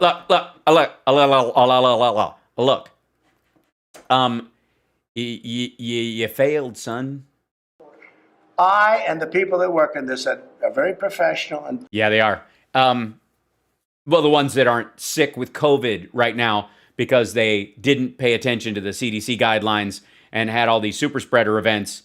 But tell me, they're professional. What are they, professionals? The way a bank robber is a professional? All of this stuff is coming. A lot of it came out. If you look at the Philadelphia meeting. It just came out. Yeah, it came out. Look at the Pennsylvania meeting. Yeah, the Pennsylvania meeting was great. Where was that again? Where'd they have that? At the Ramada? Yesterday. A lot of it came out. That's great. My question is, did they sell any timeshares or was it just a big jerk off? This has a long way to go. Nope, dead in the water. But please keep thinking that. It'll make it even more enjoyable to watch you sad on the 21st. A long way to go. Yeah. You're going to find tremendous fraud. Yes, we will. This is true. I have to admit, when he's right, he's right. We are going to find people. I mean, we've got to deal with this. We're going to find tremendous fraud. As soon as the Biden administration gets in there and they look over the books and all the places where Mnuchin got rid of, and Trump got rid of an IG, so the inspector generals couldn't look over how they were cooking the books and moving money around, they're going to find tremendous fraud. I have no doubt whoever is in charge of looking at how money was handled and spent in this White House is going to find tremendous fraud. You're going to find fraud of hundreds of thousands of votes per state. Per state, every state, especially the ones he won. Every state that Trump won, he admitted just now hundreds of thousands of fraudulent votes. Biden probably won them. Every single state, hundreds of thousands of fake votes. You're going to find fraud of many, many times the votes that I need. Again, we're not talking about less votes where, 20 votes, but it doesn't turn the election. No, we're talking about thousands and thousands of votes beyond what we need to turn a state. So you can turn all the states? So basically you flip all the states? So all the red states went for Biden for real then? What? You see that, I think it's very hard even for the media to say that, Biden should win the state. No, he did win the state. It's not hard.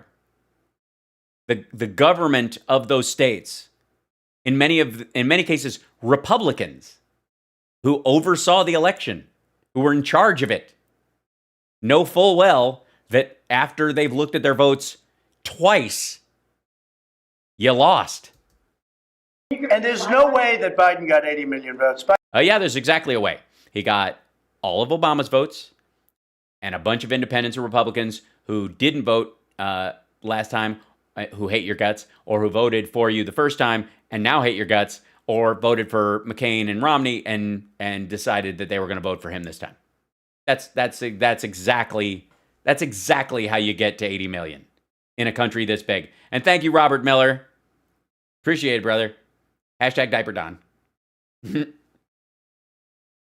By the way, the only way he got 80 million votes is through a massive fraud. Yes, that's true. You're a massive fraud, and 80 million people voted against you. Yep. There's no way that he got 80 million Can you votes. give us a timeline Yeah, there's exactly. I mean, I've explained it so many times. I don't know how many times I have to do it. on when you're going to present this evidence of voter fraud you talked about? Well, it's happening now. I mean, we're in courts. We're in courts. Yeah, we're in courts all over the place, except where we're not because we've been thrown out, but whatever. But we're also in front of legislatures, and we're Oh. doing very well in front. You're in front of legislatures, you know, and hotel conference rooms in other parts of the state, and they don't actually call anybody together. Yeah, all right. of the states. Not an actual meeting of the state legislatures, but I mean, they're there. You know what I mean? Look, I saw a Foreigner cover band. Basically, I've seen Foreigner live. Okay, the original lineup, because they were an original lineup Foreigner cover band. Okay, so I've seen them a lot of times. Right now. Mr. President, if you don't think that the presidential election was legitimate, and if you think that it was stolen, what confidence do you expect voters in Georgia to have when they go to the polls to vote for, say, Loeffler or Perdue? Well, I told them today, I think you're dealing in a very fraudulent system. I think I'm very worried about that. Yeah, yes. Please tell your supporters that I don't know if I would trust the Georgia runoff. I mean, honestly, why would you give your personal information to an electoral system that can be so easily hacked? Do you really want Spaniards to know everything about you as a voter? Because that's what's going to happen. If I were you and I was in Georgia, I would write in Trump. No, I wouldn't. I would actually vote for Ossoff or Warnock or both. But They are tremendous people. Kelly Loeffler, David Perdue are tremendous people. They should be tremendous criminals. in the United States Senate. They're desperately needed. Desperate. Oh, so that you can steal more money? I see. But I told them today, I said, listen, you have a fraudulent system. You have a system where the flick of a switch or the putting in of a new chip. That's it. That's all it takes. The putting in of a new chip. They don't even have to play with it now. They just put in a new chip. So it's one thing if the alleged Dominion machines don't have a USB thumb drive port on them of any sort, which they don't. But I mean, do you really need that? You can just pop that sucker open, put a new chip in there. You know what I mean? One of the new Tim Cook Apple M1 chips. Then you can just use a Space Ray. Yeah, use a USB-V card if you can figure out what the hell that is. Can change the course of history. Yeah, just by changing the chip. And you have to be very careful. I read this morning where Stacey Abrams has 850,000 ballots accumulated. Now that's called harvesting. You're not allowed to harvest, but I understand the Secretary of State, who is really, he's an enemy of the people. The Secretary of State, and whether he's Republican or not, this man, what he's done, supposedly he made a deal, and you'll have to check this, where she's allowed to harvest, but in other areas they're not allowed. What kind of a deal? They aren't. She's not personally harvesting ballots. You'll have to check this, where she's allowed to harvest, but in other areas they're not allowed. What kind of a deal is it? They didn't have anything to do with the delivery of the ballots. That they're not allowed to harvest during the. They're not harvesting. They did a huge get out the vote campaign. They realized that Kemp managed to steal the election for himself by a margin that they could beat, but they had to get everybody online. So they had to get everybody registered. So they got 850,000 new registrations. And still it was razor thin. That's why you think I should have won it by hundreds of thousands, but I lost by 10,000 or whatever. That's because if you register 800,000 people or 850,000 people, 600,000 of them are going to vote. And if the margin last time was 620,000, that's where you get, again. Presidential. But how can she say she has 850,000 ballots? That would mean that she's got She doesn't. 850,000 ballots for her. That's not supposed to be happening. That's not an election. But that, just because you think, again, he's literally got shit in his ears and he's complaining, this band sounds like shit. You know, an election should be a one-day deal. You walk in and No, this is it. This is where we should limit it to everybody. People shouldn't have a chance to actually come in and vote at their leisure.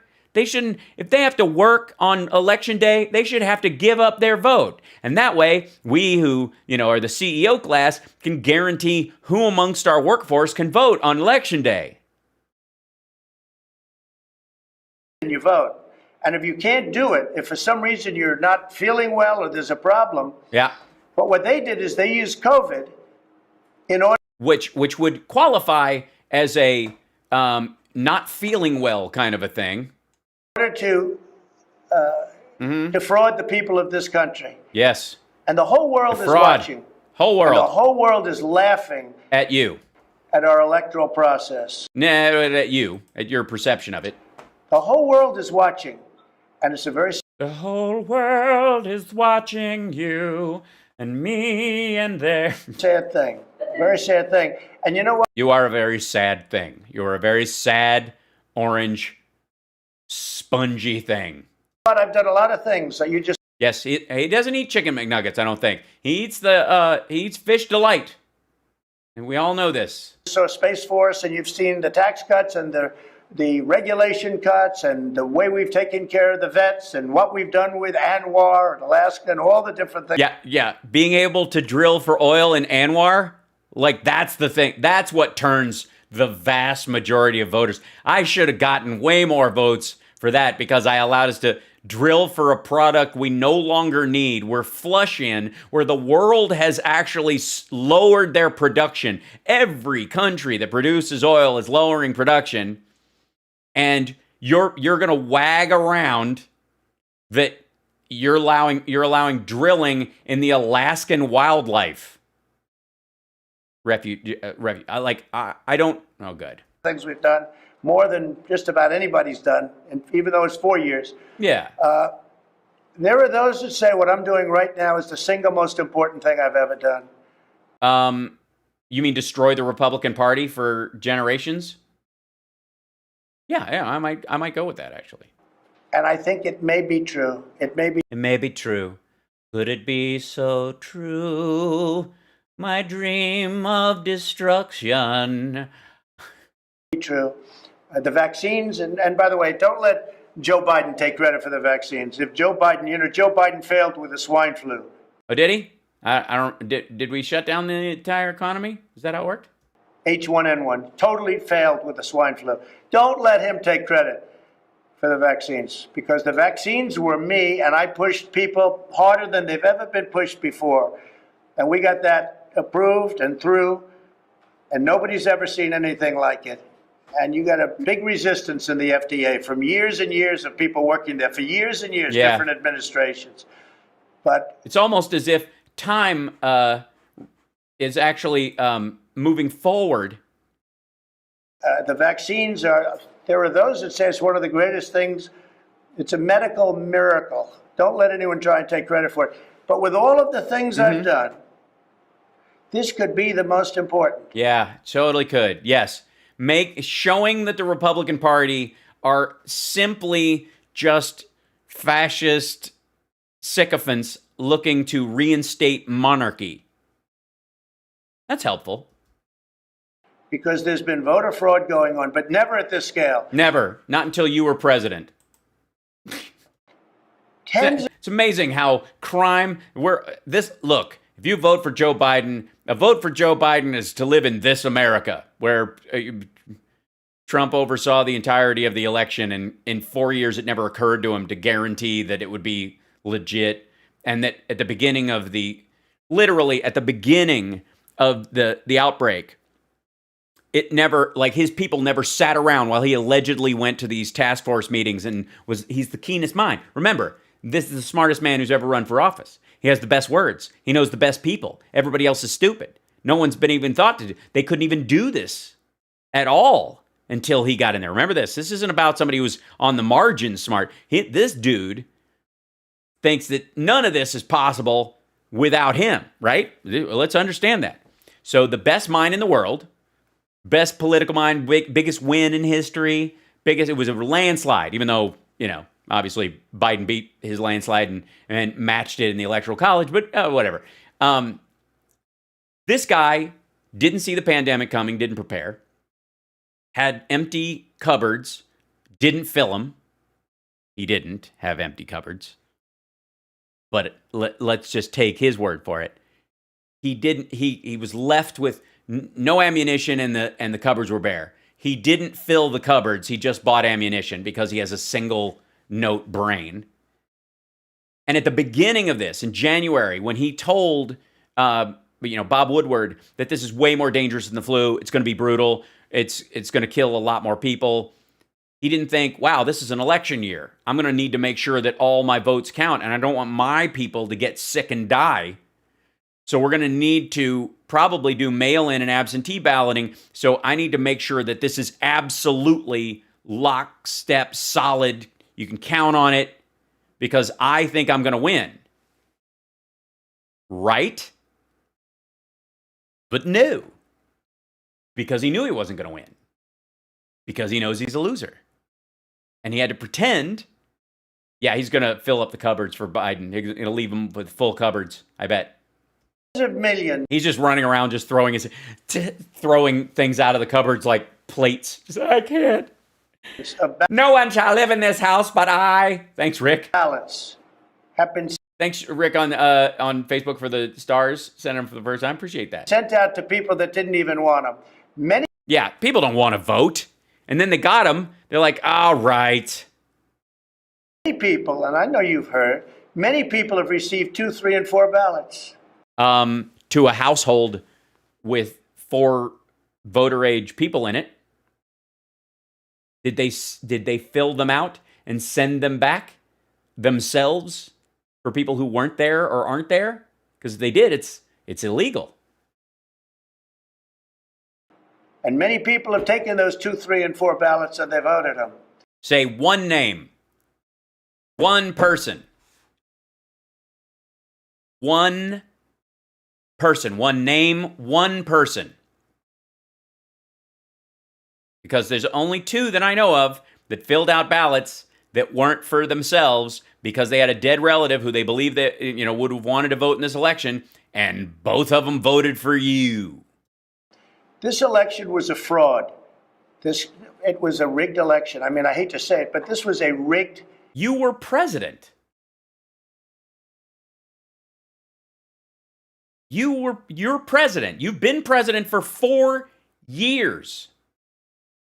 If there's a huge failure on the federal level, it's your fault. There wasn't, because the states took care of business. That's why you lost Republican-run states.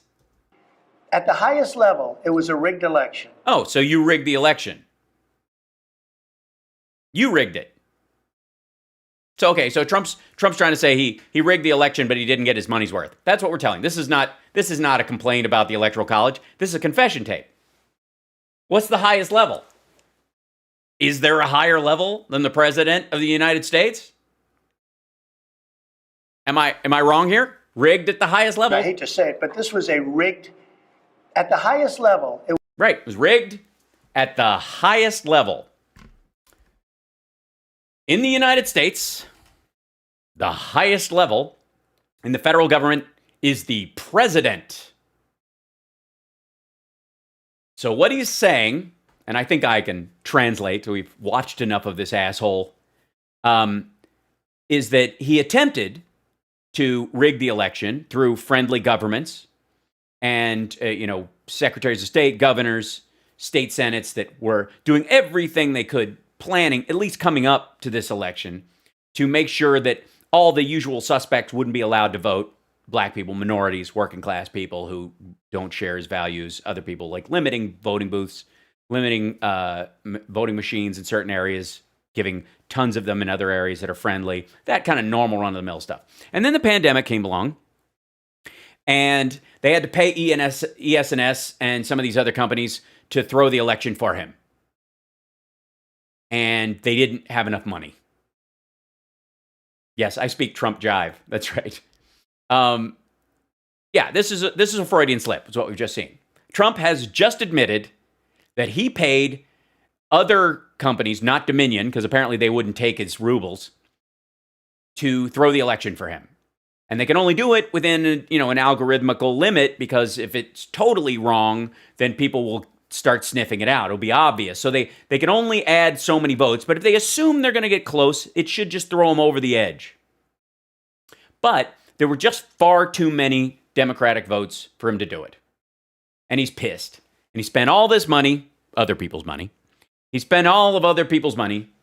And now he wants his money back, but he's not going to get it.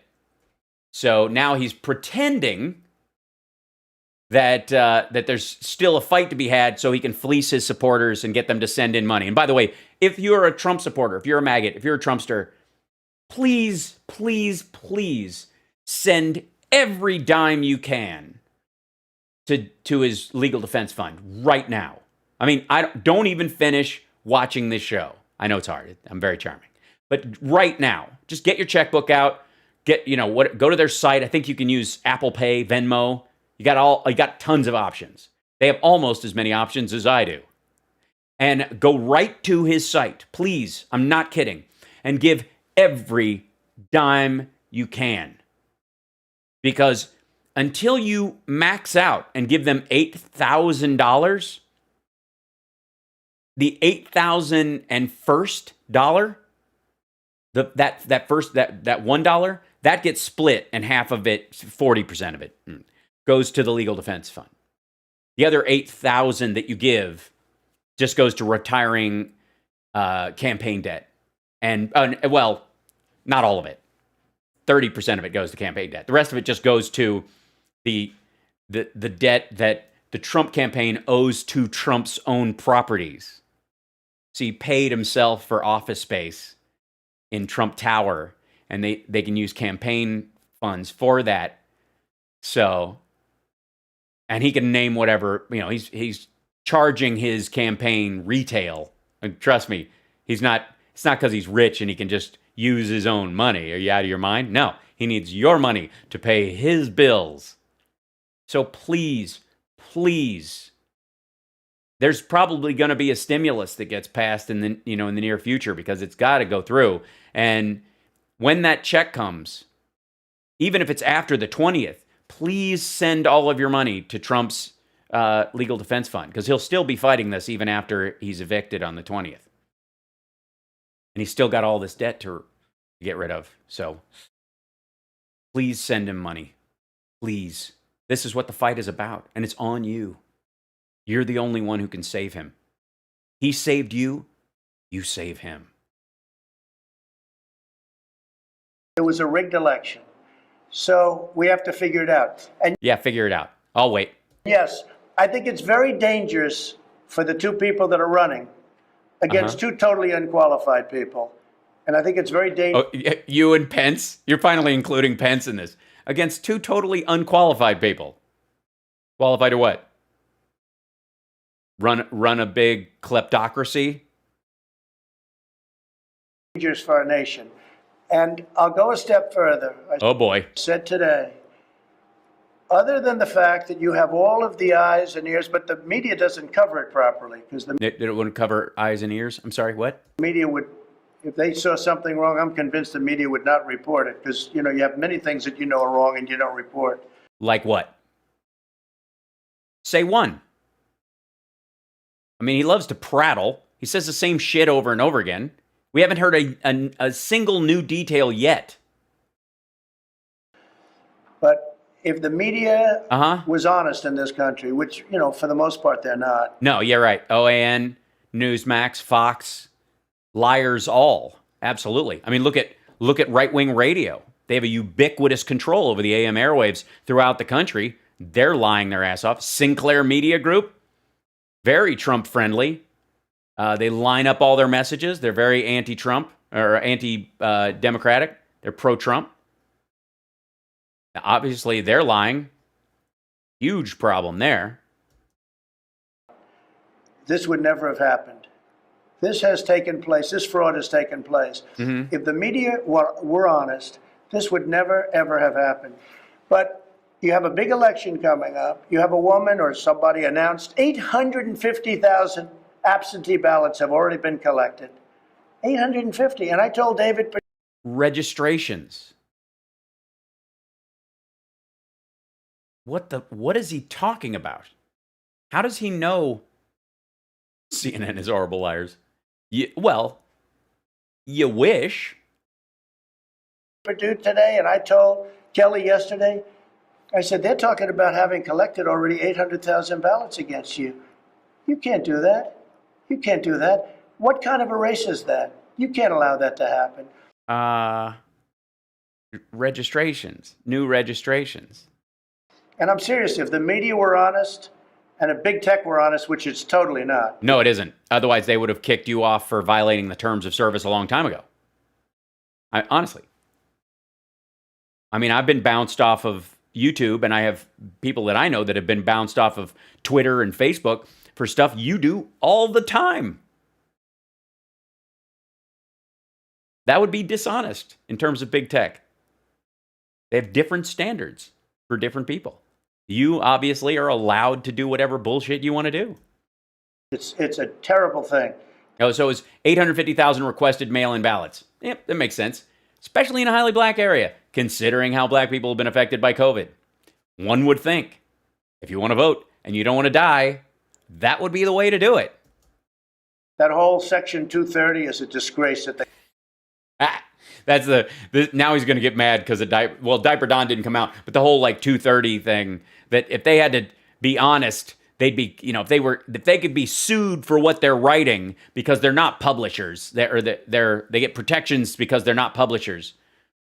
Well, if that was true, if you rescind 230 and and Twitter is susceptible to the same kind of punishments that newspapers would experience as publishers, that means they'd have to vet everything that goes through. There would never be a social network of any size or sort ever again where people would be able to post anything about life outside their family.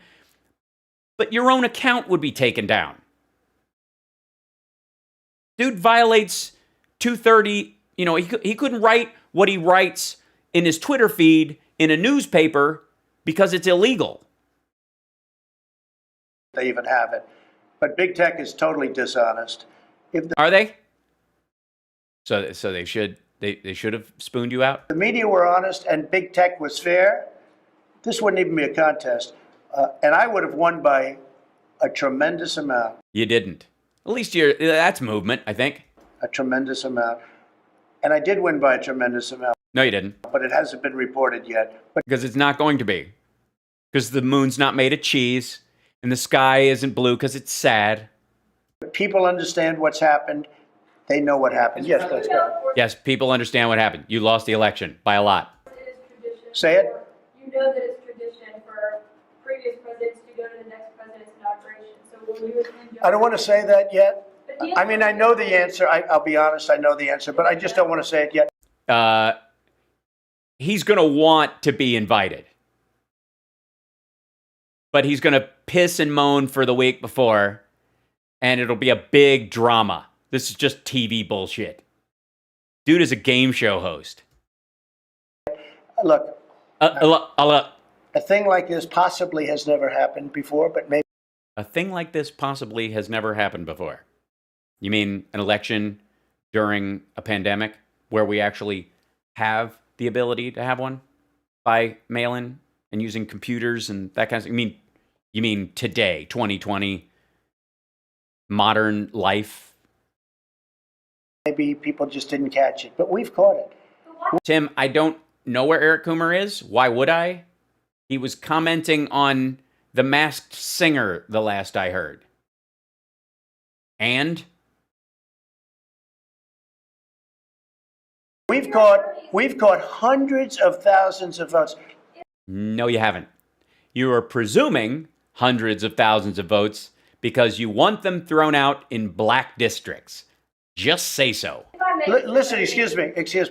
When they don't allow a poll watcher, which is a sacred person in our country. Are they? Are there sacred people? Are they? So a poll watcher, it's a sacred thing. Sacred thing. So the people who want to do that, for example, then would fill out the necessary forms, show up on time. So, like a priest, you know what I mean, or a cop. You're not a priest if you just show up on the doorstep of the church and demand the right to give a sermon, right? It's a sacred thing. You're not a doctor because you demand to be allowed to do surgery and you didn't fill out the necessary paperwork to work at the hospital, are you? So if being a poll watcher is sacred, like the number 30,000 on the stock market is sacred. He's using a lot of Jesus language because of Paul White in that crowd, and he thinks they're the people who are going to, sniff his farts. People don't know what a poll watcher is. What is a poll watcher? Tell us. What is a poll watcher? People don't know what a poll watcher is. Okay. I'm going to guess that a poll watcher is someone who goes to voting polls, the actual place where people vote in person, and watch people do it. What you think you're talking about is an election judge, and you can't say that, and neither can Rudy, because there were plenty. So you have to say we weren't allowed to watch. Well, that's because there were a lot of election judges there. A poll watcher it's considered sacred. Is it? You know. Well, then why don't you and your supporters treat it as a sacred act and show up on time and fill out all the necessary paperwork and not scream like fools? Our country. When they throw them out of rooms. But that's not true. They didn't do Sure that. it is. No, it isn't. Look at that. That's not true. Like, she literally calls them on it. And when they put them in pens, Your attorneys admitted excuse me, no, they didn't. My attorneys did not admit anything. Yeah, they did. Read your own shit. What are you paying for? I mean, they might be, aren't he's, yeah. And it's all different places. Uh-huh. But where they throw them out of counting rooms, where they put them in what's called pens. And Are they what's called pens? I thought they were corrals. Then Rudy called them stables. They're pens now? They're penned in? Don't pen me in? and they're 20, 30, 40 feet away, and in some cases 200 feet away. Yeah, some of them were literally on the roof of the building, outside. When things like that happen, They didn't happen. They didn't happen. You're making it up. when a woman walks in Oh, boy. on November 3rd to vote, Uh-huh. Oh, this is going to be a good story. When she walked in on November 3rd, I thought I was done poll watching for the day. a But in that kind of dress, I was watching a different kind of poll. proud woman, and A proud woman of the Algonquin tradition. they said, "You've already voted, ma'am. I'm sorry." No, I didn't vote. I'm here. Hold to on, wait. proud woman, and this is by the thousands, tens. Thousands of proud women storming these voting poll places. And they're going, ma'ams, ma'amses, ladies and ma'ams, misses and ma'ams and ladies and missuses. Missuses, ma'ams. Can we get them on 3 lines? Can we get all the ma'ams over here, the misses in the middle, and the missuses? Oh, what's a miss? What's plural of miss and that doesn't sound like misses? Shit. Married women over there, single women here, ma'ams over there, largely widows. Now, who's proud to be a woman? And just as proud to be a woman as she ever was. For I am not Emerly Kimberly. No, I'm not. I'm Edward Kimberly. All right. Tens of thousands. Tootsie, anybody? And she said, "I'm here to vote." I'm here. We're here to vote. All of us. All these proud ladies are here to vote. We're here to vote. Where do we vote? And they said, "You've already voted, ma'am." Yeah, I haven't even given you my name. What do you mean? Ma'am, you've already voted. I've seen you before. Ma'am, you've always voted here. This is like The Shining, this poll. I'm sorry. No, I didn't vote. I wanted to vote on November 3rd. I want to cast my vote in person. Yeah, voting early is bullshit and un-American. Not me. I'm sorry, ma'am. You've already voted. You voted by ballot.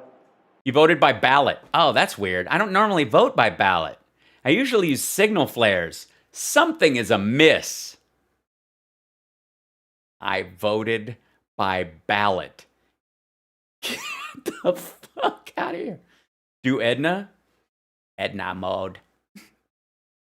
You will go down there and you will be proud and you will show them what you vote for. All right, here we go. And then they leave. Wait. I'm sorry. Run this story again. This is a great story. We're, there's a little bit of poetic license, but this is thousands of women, thousands of proud women. Proud women come to vote, stand before you, feathers high, voting. No, I didn't vote. I wanted to vote on November. Joe Biden, he will take all of your job away. All of them? All of my job? He's going to take all of my job away. I hope he only takes the dangerous, difficult parts. I like some of my job, but oh my gosh, what if Joe Biden takes all of my job away?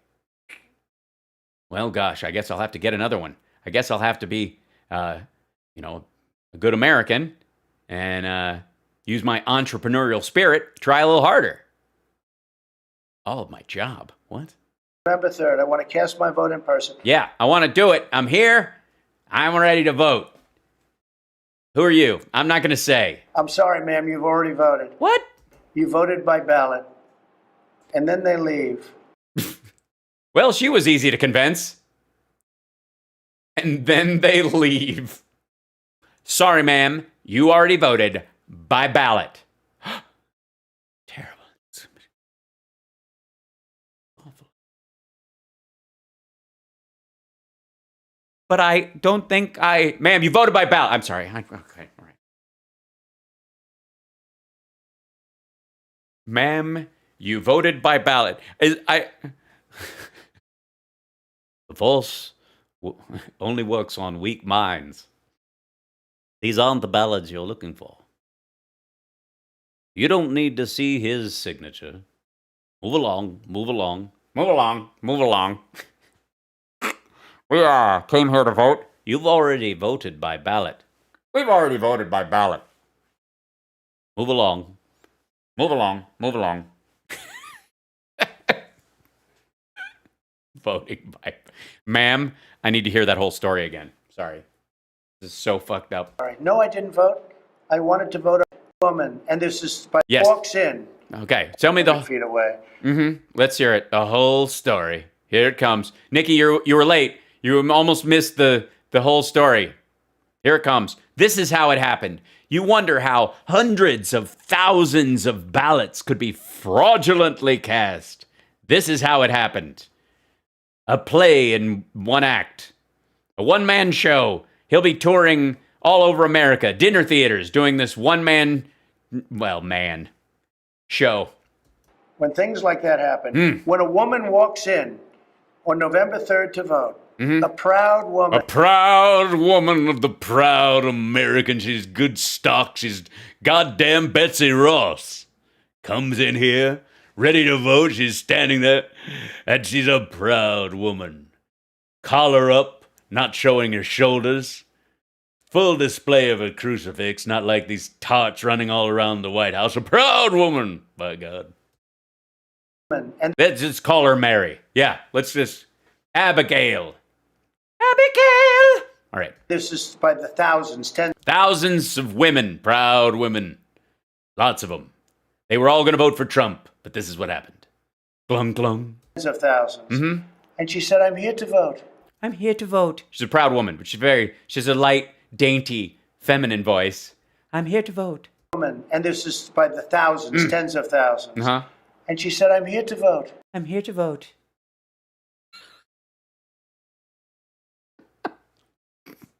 Because he's doing a woman voice. Because women don't have strong voices. See, they're very light. I'm here to vote. I'm a proud woman, you say. I'm a very proud woman, but I'm here to vote. I'm sorry, you've already voted. And they said, you've already voted, ma'am. I'm sorry. No, I didn't vote. I wanted to vote on November 3rd. I want to cast my vote in person. I'm sorry, ma'am. You've already voted. You voted by ballot. What? And then they leave. Seriously, Trumpsters, maggots, spelled capital M, capital A, capital G, capital A, small t, small s. Maggots. Explain yourselves. The fuck is he talking about? I'm a proud woman and I've had a vote. Go away. You've already voted by ballot. Oh, shit. I never thought they'd notice. I was trying to vote twice. I was going to vote twice for Trump like he told me to, but apparently my ballot had already shown up. So I'm just going to slide out of here so that I don't get arrested for a felony again. Basically, remember what he was saying? Don't trust the mail.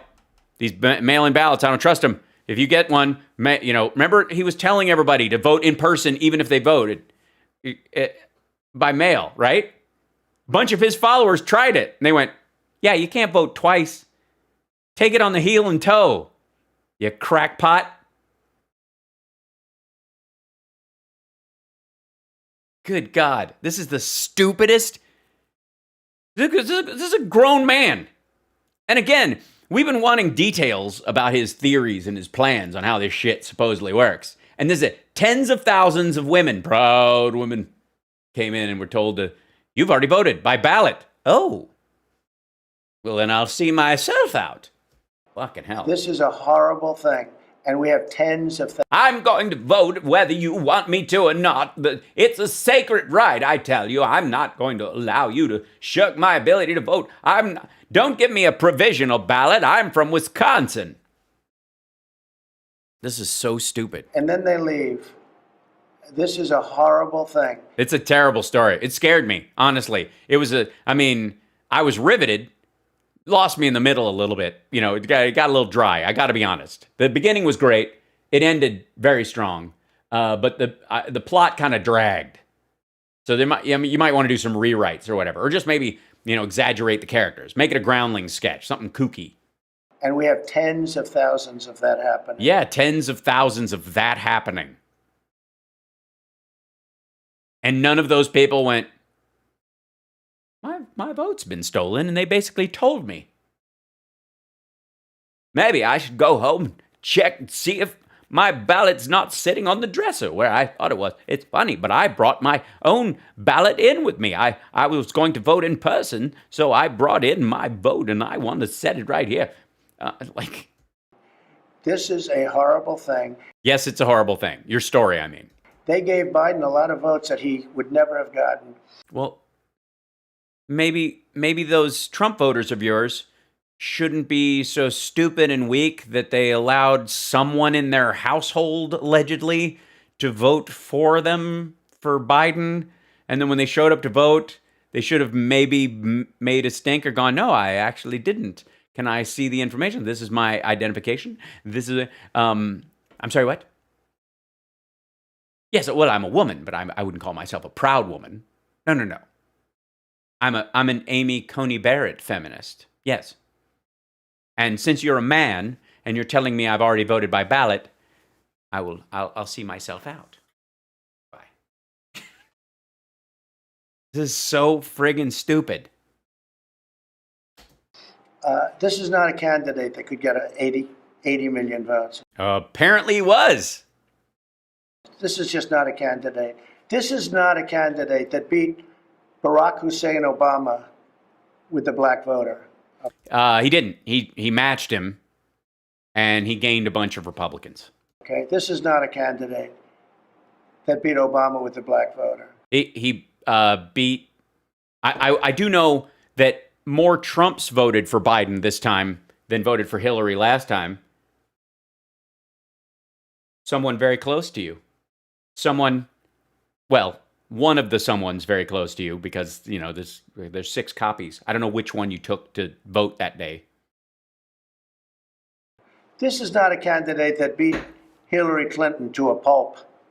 No, he just won more votes because he was a broader crossover candidate. And he, of course, didn't have the weight of misogyny or racism on his shoulders, lowering or dampening his vote by, say, across the country, softening it by tens of thousands. And of course, a bunch of Republicans learned to hate you. It just doesn't work that way. It did work that way.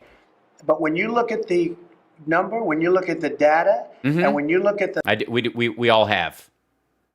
We all Kornaki'd our way through this. I was up all night. things we have affidavits from hundreds and hundreds of people. Well, not multiple hundreds. This election was a rigged election. Thank you very much, everybody. That's a good out on it. This was a rigged election. Bye. Thank you. Thank you very much. That's a lovely Christmas tree, by the way. I think Melania has outdone herself. Don't you think, guys? I mean, this is look at that thing. I want to get another look at that. You don't get to see a Christmas tree like that. Not at your home. Not at the average American's home. This is the White House. This woman is in charge of fucking Christmas. This is some Christmas. Look at this. Watch this. That's a beaut. There you go. I mean, I don't even know where they store all those ornaments. Is there a basement, like just a sub-basement, where they put them all? That's gorgeous. You know what I mean? It's so wonderfully understated. That's the way I would look at it. You know what I mean? It's just, now that, I think we can all agree, is a fucking Christmas tree. Thank you, Susie. Thanks for the super chats today, guys. Thanks for all your help. I appreciate it. Happy holidays. We're running a Black Friday special. You can give stars and bits to your heart's content. I don't know. I don't even know how you would do that. I would love it if they did some sort of Black Friday thing for Twitch subscriptions, but they do, like September and stuff. So that's mainly when that happens. But back to Christmas. If you have Amazon Prime, which a lot of people do, you can subscribe on Twitch for free. Doesn't cost you anything. If you subscribe with Amazon Prime, doesn't cost you a dime, and it helps out the show. That's always fun. Even if you're on the other channels, if you go to, if you've gone back to YouTube or any of those things, it's a great way to help out and all that kind of stuff. Thank you, Hollyberry. Yeah, I know. It's a ton of people in here. It's crazy. I thought we were just kind of hanging out. And I love how somebody was like, we're an Antifa black, bruh. I'm like, yeah, because Antifa wears suits. Sure. Like, yeah. Yeah, I think the crucial part would be covering your face. And that's a little difficult when, unlike the folks that usually say this kind of shit, I don't hide behind a fake account. This is me. I stand by everything I say, right or wrong. This is me. This is who I am. Take it as you like it. But I appreciate you hanging out and letting me borrow your ears and eyes for a while. Isn't this the language of a dictator? Woof. Well, a dictator that was just fired, maybe. That's fun. All right, so we got a little time left. Whoops, I'm using the wrong computer. Look at this. Oh, yeah. You didn't think we would leave him behind. This is brand spanking new, baby. Yeah, he came in doing that. He left going, Trump is miserable. Oh, yeah. By the way, again, he's chosen, I will give him this. He's chosen a slightly less orange, and it might be a lighting thing. It's hard to tell because he's wearing a dark blue suit and a dark blue tie. So I can't tell, the frame, I'd have to put that up against just to color check it. But he's slightly less orange, but they still brushed it. Hold on. They still brushed his makeup into his white roots on his hair, right? And so even where the black goo was, thank you, Yolanda. You're brilliant and hilarious. Thank you. Happy holidays. But see how his hair is kind of golden right there? That's because that's where they're smearing the makeup back over his whole goddamn head into. No, I just froze it. I just gotta, because I like back it up here. Hold on. This is Rudy Giuliani with Rudy's Common Sense. You'll get it out. Say it again. Come on, Rudy. Say it again. Hold on. Hello, this is Rudy Giuliani with Rudy's Common Sense. Well, there's a little glitch in there, but it's just the title of his show. We all have a moment. Thanks, Foggy OG. And as you know, today we're going to continue and we're going to move into the legal theory a little more deeply about. Oh, yeah. Before we were going on the broad, we were going to get into the details, but fuck that. We're going to look at it from a bird's eye view. Now we're going to get into the theory.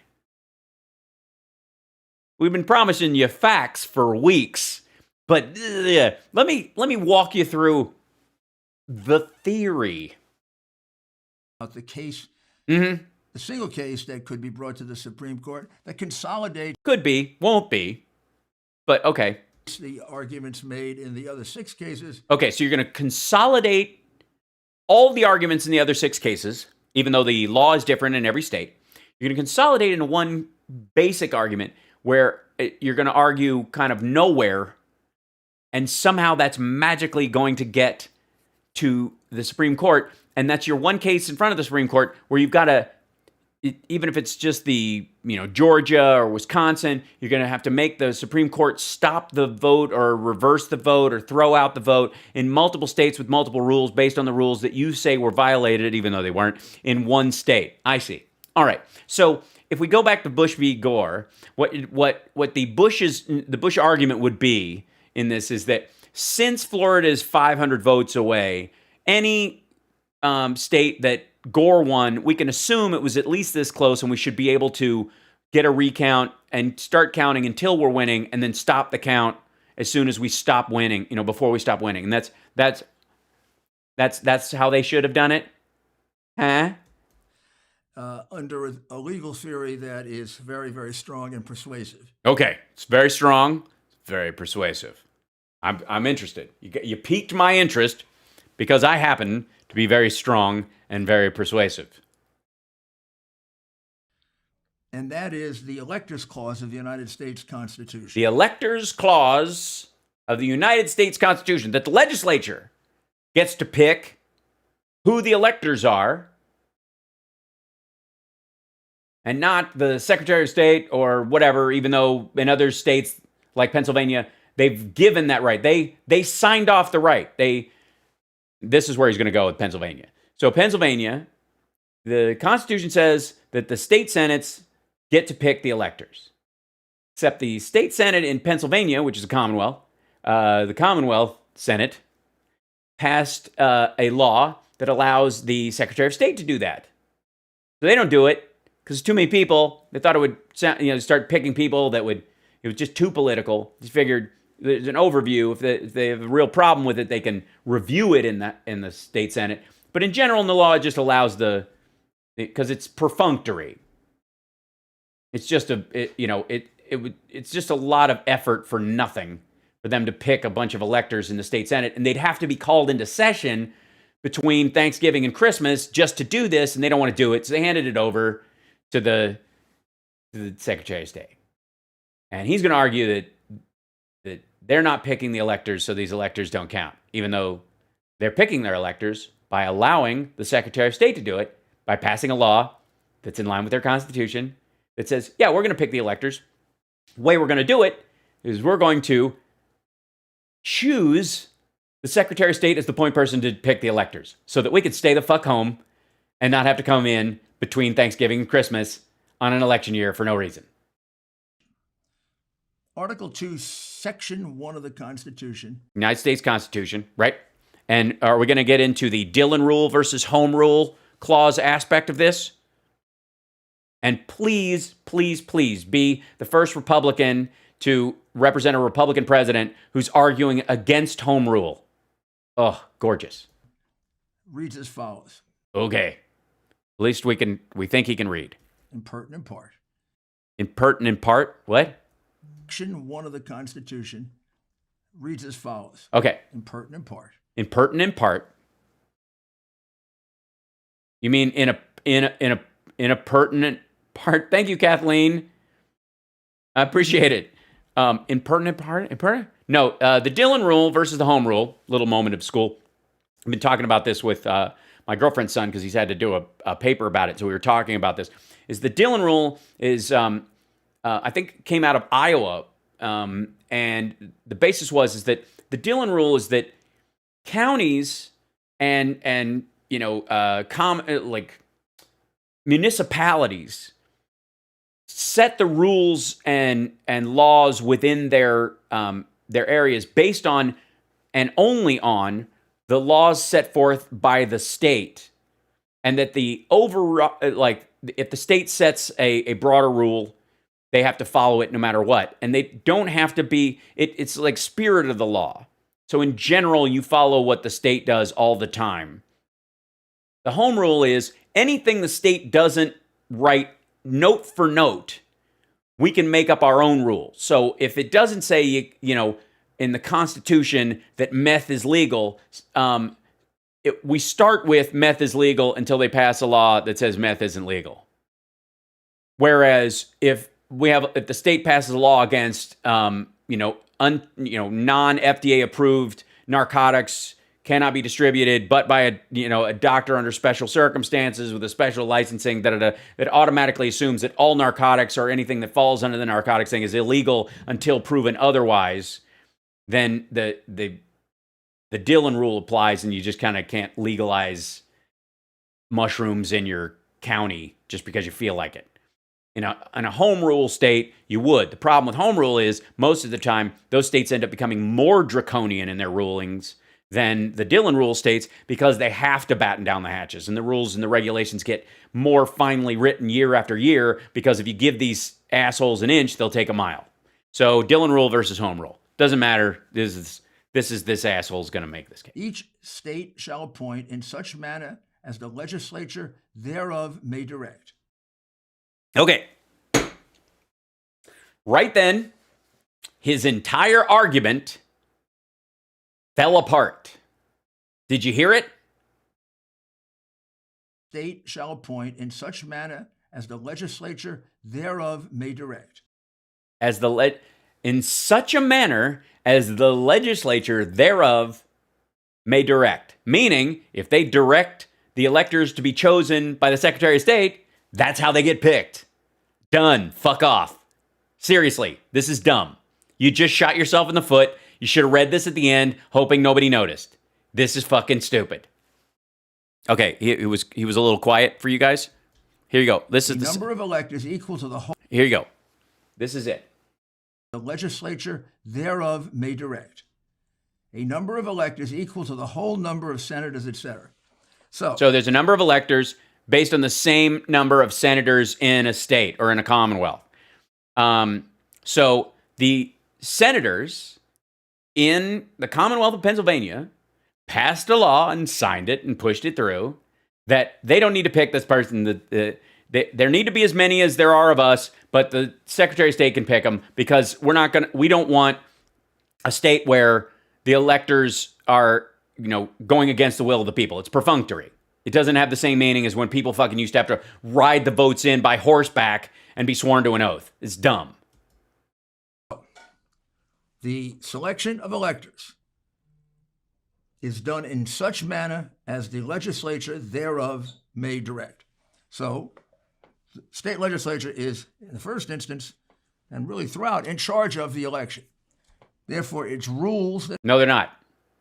Most states since the fucking 1700s have handed it over to the Secretary of State and the Board of Electors.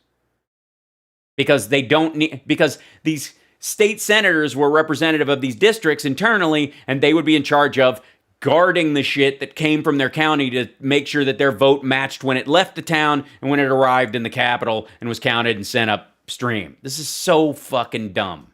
That it follows for the selection of electors have to be followed. It doesn't say that you can delegate that to an election commissioner, or an election commissioner can make the decisions, or an election commissioner can vary the law. To do so would be a violation of the state constitution and the federal constitution. No, it isn't. They could pass the law as they choose to direct. Listen to what he just said. It doesn't say that... Hold on, back up. ...thereof... This part. ...is done in such manner as the legislature thereof may direct. So... At such manner as the legislature thereof may direct. So if they decide that we're going to pick the best archer in the county and he's going to fire arrows at a row of people, and whoever doesn't die from their arrow hit is an elector. If they wrote a law and it passes their constitutional basis there, that's how they chose to do their picking. That's how it works. State legislature is, in the first instance, and really throughout, in charge of the election. Therefore, it's ruled. Yes, and if they hand off those reins, then they're handed off. That's how you're in charge. You delegate an authority. You're the person who got to delegate that authority. You're in charge of it. But if you handed it over and said, this is better served if you take care of it, that's still leadership. That's still a choice.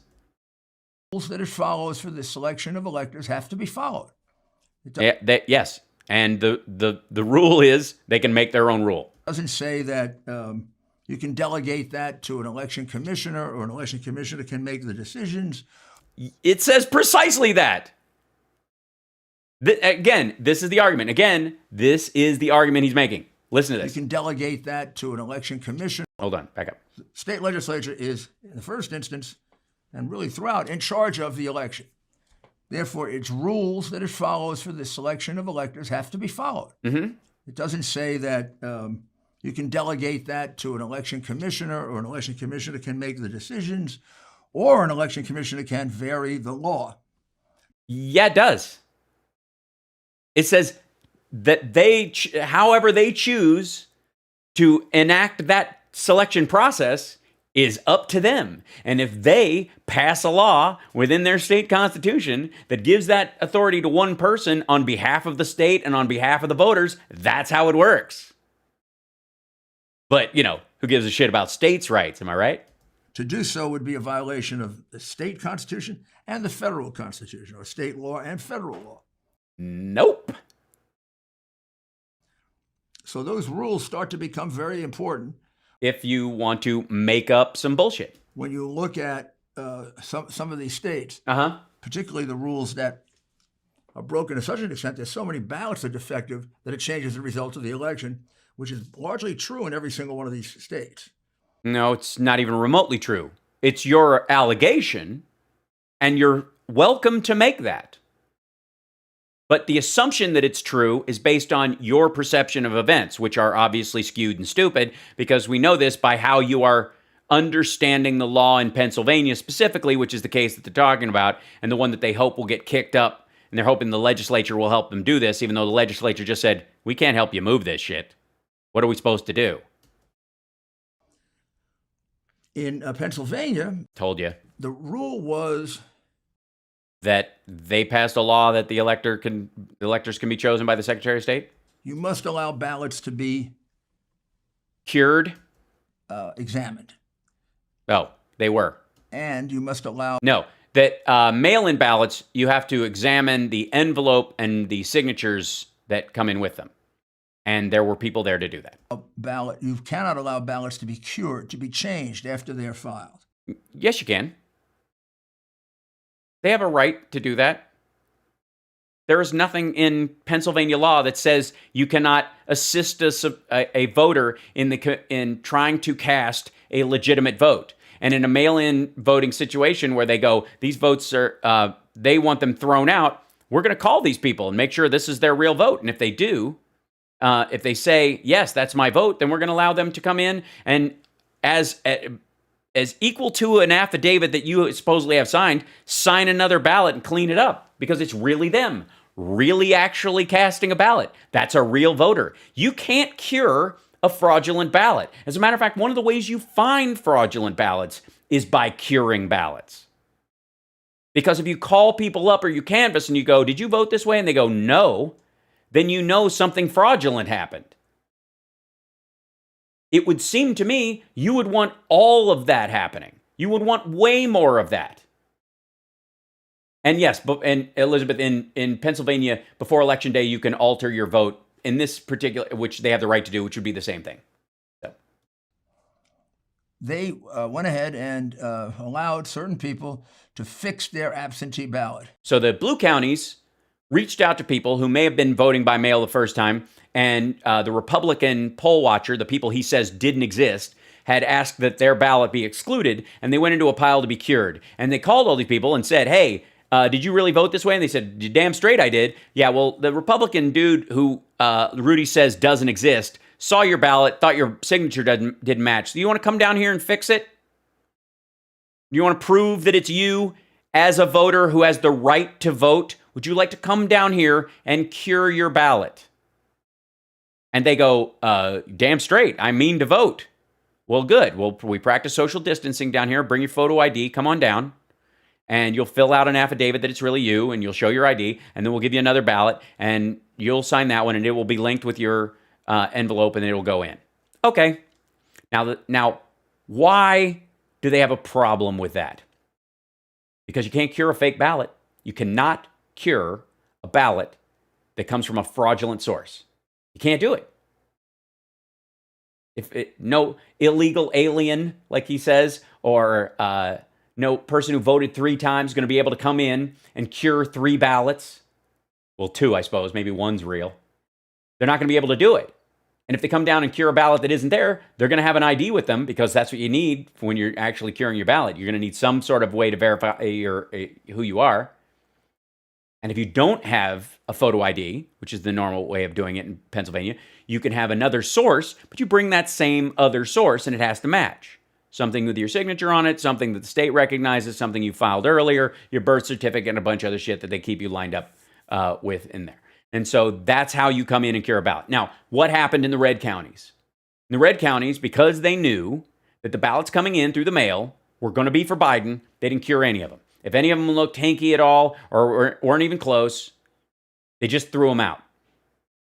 They lowered Biden's vote count because they threw out legitimate votes that they could have cured. They could have called their constituents in their county, their little red county, and they could have called them and said, did you mean to vote this time? Yes, I did. Did you send in a vote? Yes, I did. Well, your ballot, the signature looks hanky. Could you come in and fix it? If they did that, it would add to Biden's total. So they just didn't do it. Curing ballots is one of the ways that you protect against fraud.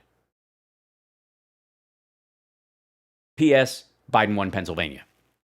And we already heard at the beginning of this how the state legislature, because of the Constitution of the United States, it gives the state legislature the right to choose their electors however they would like, including by passing it on to someone else to make the decision.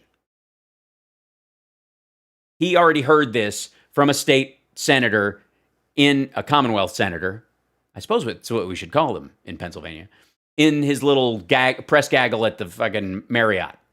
Before it was entered. And that would be a violation of the law. Nope. The numbers there are too small to overcome the 80,000 vote margin, but they still are indicative of a kind of Wild West attitude to not follow the rules. No, they're indicative of the fact that red counties threw out mail-in ballots knowing they would be for Biden because it would increase his lead in the state. The only 2 people that he had that felt that they were denied a right by the curing of ballots were from a red county, people who had their votes thrown out and were not given the opportunity to cure them because Republicans didn't want mail-in ballots to be counted. Where it really became very bad is the whole situation of inspection of ballots, where in some parts of the state it was done very scrupulously. And yes, in some parts of the states they cured them. You mean the blue counties, where they actually give a shit about voting? And in the red counties, where they don't care, they just threw your shit out. Other parts of the state, it was wholesale refusal to do it. Yeah. What part of the states were those? Including putting Republicans in pens, treating them like second-class citizens. There were no Republicans put in pens in red counties looking at mail-in votes. Again, he keeps mixing up places. In Philadelphia, people were corralled, if you will have. They were told to stand over there behind a barrier because there were already 200 Republicans in the room judging the signatures, and they didn't need a bunch of these assholes with long guns yammering the entire time and sweating and coughing on everyone. Even forms of assault, so that Republicans in Philadelphia and Pittsburgh got to see no ballots. No, not true. The judge said that. The Democrats were like, this is not even, there are hundreds of Republicans who are in there.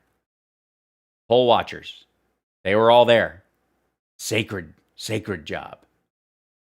These assholes showed up late, weren't signed up, and wanted to be admitted for whatever, and with, by the way, showing no ID in a lot of cases. They just wanted to be allowed in because they're Americans. How do I know? The same people who are clamoring you must have a photo ID to to vote in an area, or if you're not from that area, you shouldn't be able to vote, were bussing into black areas and throwing votes out or attempting to. 268,770 of them just cast, and they could be anybody, anything, no security check of any kind. That's just a lie. He's just lying. There were Republicans there. Their own attorney said how many people were in there. A non-zero amount. Wouldn't give the number. You know why? Because it was 200. In violation of the Constitution. So Yes, and it was also being filmed on security cameras.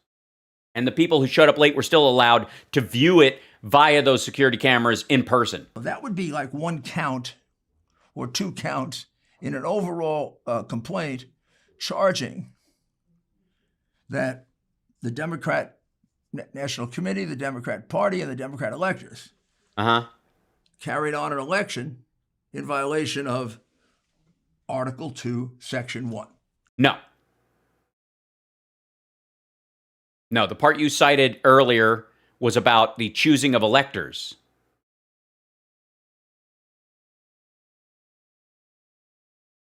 There could be other counts in there like equal protection. Republicans treated Oh, he does have one of his iPads, I think, over here. Yeah, there it is. He's got one. He had two before. I don't know why. differently than Democrats. Due process, an unfair process was used. Yes, an unfair process in the red counties.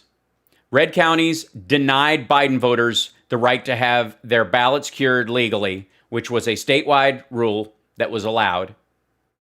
And because they chose not to apply that evenly, more voters were discounted than were counted. But the major closest legal hook would be the Electors Clause of the Constitution. Which we've already gone through, and you're a fucking moron. Seriously, this is just dumb. That literally the Constitution of the United States gives the state senators or the Commonwealth senators the right to choose the electors by whatever form they choose. And that includes handing it over to the Secretary of State or the Board of Electors and letting them handle it. Honest to God. That's the whole like wooden boxes argument. Like the wooden boxes thing is left over from the 1700s. And they're like, these are in cardboard boxes. Like, as long as they arrive unmolested in the form that they left, they can come in whatever they're carrying them in. The rule is that the ballot is of quality when it leaves and when it arrives, not because it's oak versus pine.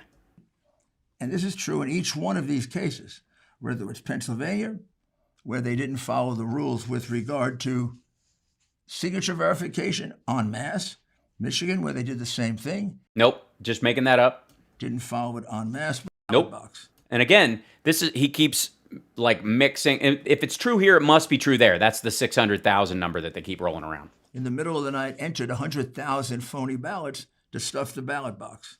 Nope. You have no evidence that any of those ballots weren't legit. They came from a Biden-friendly district. They weren't all for Biden. It was like, and notice how that 130,000 number suddenly went to 100,000. You notice in the telling of this story over the last couple of weeks? Because it was 130,000 ballots that came in. That's because they came from an area that was very Biden heavy, and there was 100,000 for Biden and 30,000 for Trump, but that mucks up the narrative. In Wisconsin, they failed to keep the applications for the absentee ballots. Okay. I've gone through this before, but hold on one second. I posted a whole thread on this bullshit. Give me 1 second. There is nothing.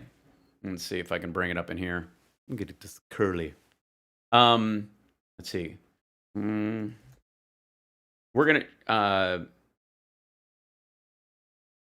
NT rules. Let's try to find that. So now there's one here. We'll show you how this is from the Wisconsin Elections Commission page. Here we go. Hold on 1 second. Let me switch back over to here. This is a Wisconsin elections Commission. Okay? See this? Bert? This is their own page. So if you want to vote absentee, you are a voter, and you in good faith know that you do not want to vote in person because of COVID or because you're going to be out of state, any of the normal reasons or any of them. All right. Then what you would do is you'd go, oh, how the hell am I going to do this? And you would go to the people who have the rules down. Wisconsin Elections Commission. This is their page. This is the government page. Okay, so anything you learn from this page as a voter who has a fundamental and constitutionally supported right to vote, not an opportunity, not a privilege, a right to vote. You would go to this website and go, how do I exercise the rights that I have that are, if you listen to Trump and all of his crowd, given to me by God and cannot be taken away by any man, right? That's the rule, okay? So, who can request an absentee ballot? Any qualified elector, U.S. citizen, 18 years of age, is residing in the district he or she intends to vote for at least 28 days. Who registered to vote is eligible to request an absentee ballot. Under Wisconsin law, voters do not need a reason or excuse, such as being out of town on election day, to vote absentee. Any voter who prefers to vote absentee may request one. You have several options for requesting an absentee ballot and casting your vote. Oh, I have several options. Do I? Well, let's hear what these are. You can request an absentee ballot by mail. If you're a registered Wisconsin voter, you can download the application. That's what he's talking about, the EL-121. EL-121. Just complete the form and mail it into your municipal clerk's office. You can find your clerk at My Vote, which is the clerk in your area, wisconsin.gov. By searching for your voter record or performing an address search, you can also find your clerk by searching through the list of all the Wisconsin municipal clerks. Your application must be received by the clerk no later than 5 p.m. on the Thursday before the election in order for an absentee ballot to be sent to you. Notice this. For you to have a time enough for a ballot that will arrive in time for you to vote, you have Thursday at 5 o'clock. It has to arrive before Election Day. And then more than likely, if that's the latest you got it, you're going to have to walk it in. This is the theory. Okay, but this is one of the ways you do it. You will also need to provide a copy of your acceptable photo ID with your request. So everybody who got an absentee ballot in Wisconsin had to show voter ID, had to show a photo ID at some point. Ta-da! If you have not previously provided a copy of photo ID must accompany your first application by mail. For more information about photo ID, you can go to bringitwisconsin.gov, which is what they tell you how to vote in person, what you're going to need to bring with you when you show up to vote. Okay? Okay. All right. Now, if you're not already registered to vote, you need to register to vote before an absentee ballot can be sent to you. Voters who are indefinitely confined due to age, illness, infirmity, or disability may request that a ballot be automatically sent to them for each election. You can be a permanent absentee voter. Indefinitely confined voters do not need to provide a photo ID with their absentee ballot request. If you or someone you know are indefinitely confined, you will make this designation in box 6 of the application for application. For more information on the exceptions of voter day, you can read that. Okay. Military and overseas voters may have additional options for absentee ballot delivery. Click here for military, click here for overseas. Okay, so you have to fill out some stuff. There you go. Military and permanent overseas voters do not need to provide a photo ID with their request. Because the idea is that you've had to check their citizenship anyways, and people in the military, because they get sent to a base, you know it's a real person. It's not going to come back fake from a base, because who the hell, if you're going to fake a vote overseas, a foreigner decides they're going to manipulate the American election, the way they're going to do it is by getting, I guess, a shit ton of fake ballots sent to a military base, and then they're going to sneak on base, get them out of the mailroom, fill them all out, return them to the mailroom. I mean, God, it's ridiculous. Instructions for completing an absentee ballot. You can find details and instructions for completing your absentee ballot here. How to do it. Deadlines for returning your absentee ballot. 8 p.m. on Election Day. You can return it. Your completed absentee ballot must be delivered no later than 8 p.m. on Election Day. The U.S. Postal Service recommends absentee ballots be mailed 1 week before Election Day to arrive in time, which is why you're not hearing any of these kind of like the absentee ballots were what showed up late. Now, these were drop-off boxes. In-person absentee voting at your municipal clerk's office. Early voting. This is why Rudy Giuliani is too stupid to not understand. He's too stupid to grasp that the rules in states are different. And so he's overlapping some of this shit in his own head because he's stupid. And what they call early voting in most places, they call in-person absentee voting for legal purposes in Wisconsin. So you're going to hear in a little bit, probably, because he said it before, he'll say it again, that that some ballots were returned the day they were sent in. Well, that would be because Wisconsin calls early voting in person absentee voting. So you show up, you want to vote before election day, it's technically under state law considered an absentee ballot, but you just do it in the office. So you walk over, you get your ballot, they issue an absentee ballot because it's early, it's before the election. And the last day of early voting in person is the Thursday before at 5 o'clock because that's the last day you can receive an absentee ballot. See how the rules start to make sense?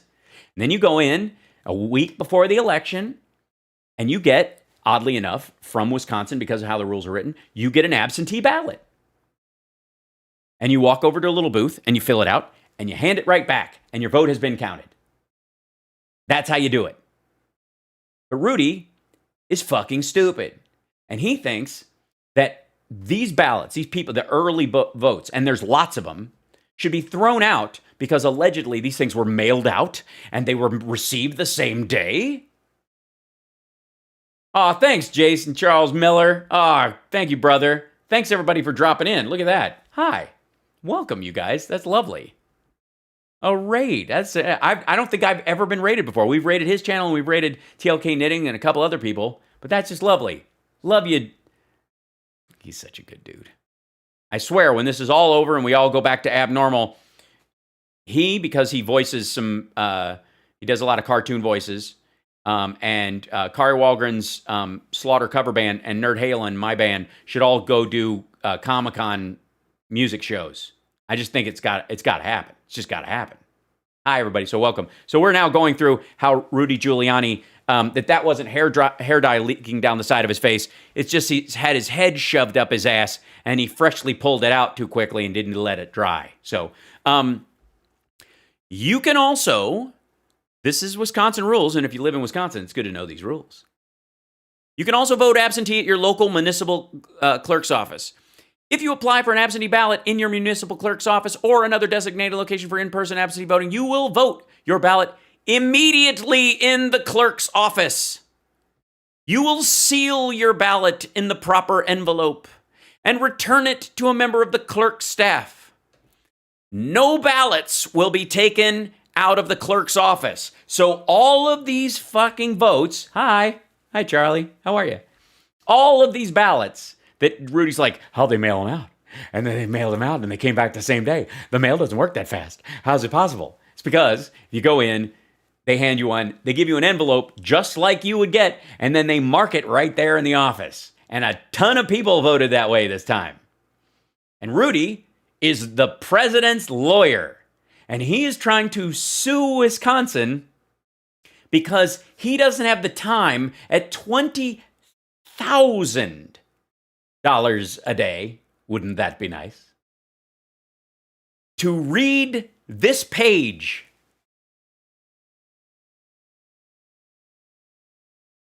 Seriously, this is just so dumb.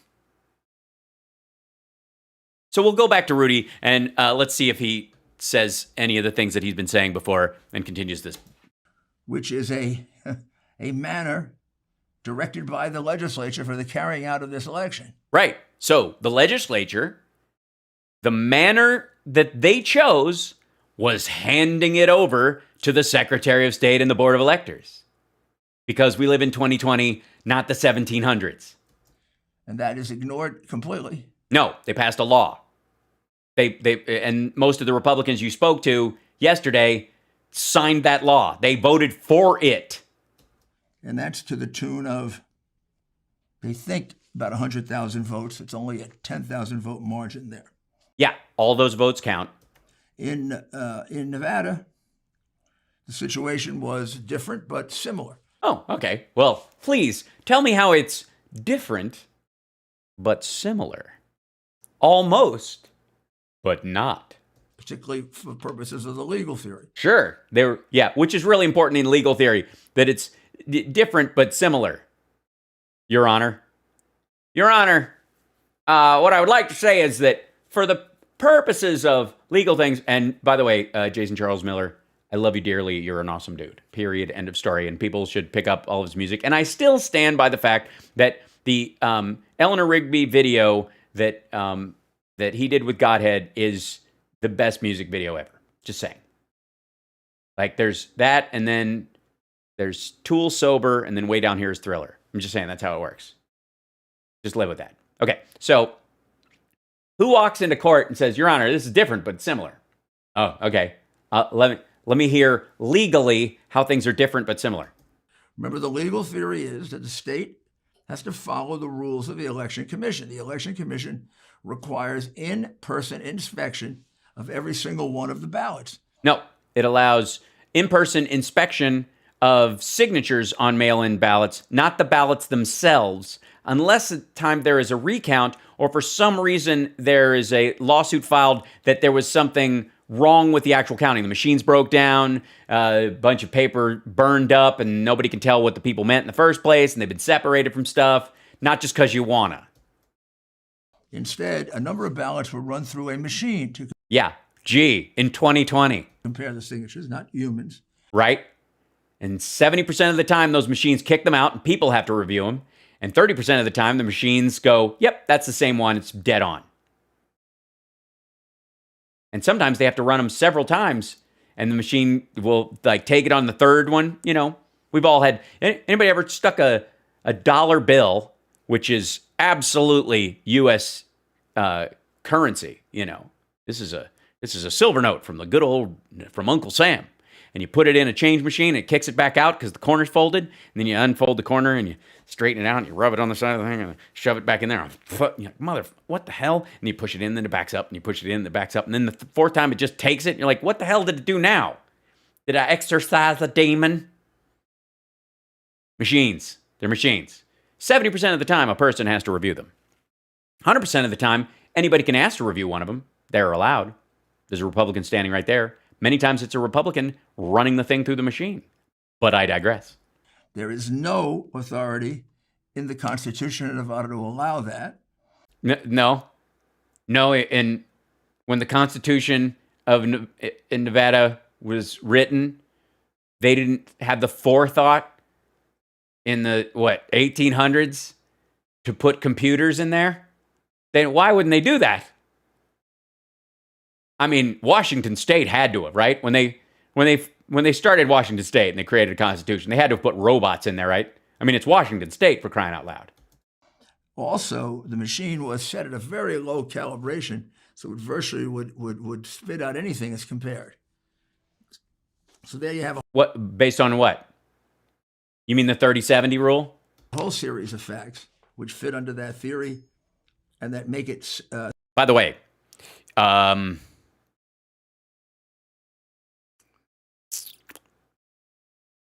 just taking that hairline.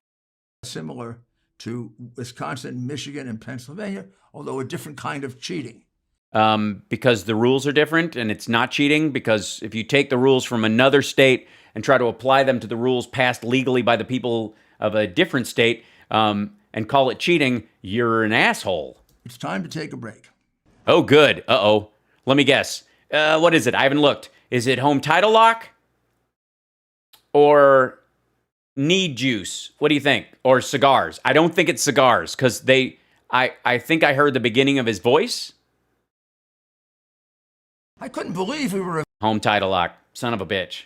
evicted from our home. We that were didn't even sell. evicted from our Those are the words homes. of a homeowner, Homeowner when Deborah, she was the victim she of found home out. title fraud. Home title fraud is so that can drone cost you your home. footage, And flying title the fraud is thing not of covered by insurance not covered or by common identity theft. insurance. The Well, only folks that who trust glory hole over my shoulder. that I know of to protect your home's title. Uh-huh. I feel you're completely trustworthy. Rudy, I'm going to skip ahead because we've seen this one before. And look at that. That's terrible. It must be scared. And then, of course, we have to show Mount Vernon, because that's the one thing George Washington forgot, was to put home title lock on Mount Vernon. And then there's the glory hole is right over his right upper temporal area, where his hair's flat because he naps on his right side. That's the glory hole. Somebody comes by every so often, knocks. He does his business. I don't know how it works out. Lock.com and register your Fabulous. Look at that. Look who they've got. Look who the people running that are. Hold Go on. online to home title lock. Look at that. Brian Kilmeade and Mark Levin. There's Mark Levin and Mark Levin. Yeah, so it's Bill O'Reilly, who paid $30 million. $30 million. Bill O'Reilly paid $30 million to a woman for an undisclosed behavior that he did. Bill O'Reilly, $30 million. Nobody knows what he did, that he had to pay this woman $30 million. I could have gotten him a deal. She could have taken a walk. The president is a real deal maker.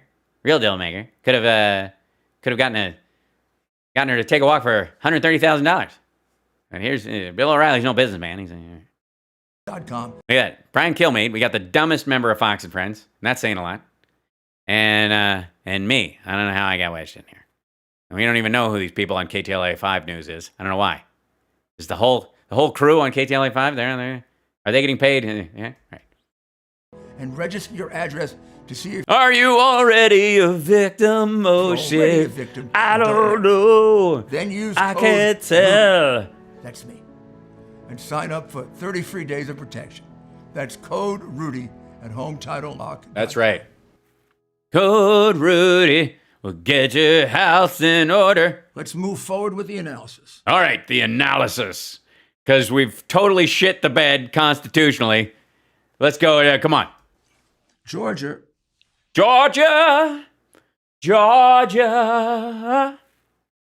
is one that's pretty clean on the legal theory. The legal theory is legislators running a rogue election outside of... That's the theory. Our theory is that the legislators... Hold on. You mean the electors were running a rogue... All right, run this by me again.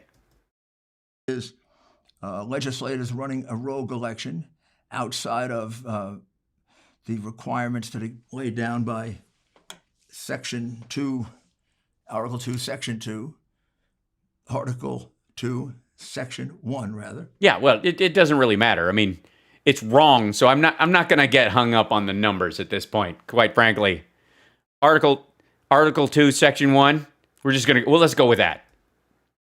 And those rules say very, very strictly... Very strictly, these rules say... that in the case of absentee voting, which they consider very, very dangerous. Very dangerous. Yeah. Some people will... I mean, there's white powder in half these ballots, and they have to have somebody in charge of sniffing it. But no signatures are going to have to be verified according to a consent decree they entered into. Well, that, of course, negates the whole... That's a lie? Hang out. I know, guys, I know I'm dragging this shit out, but can we deal with a bunch of this bullshit? Here we go. Let's see. Georgia, consent, decree, signatures. Probably the first thing that's going to come up is a bunch. Yeah, there you go.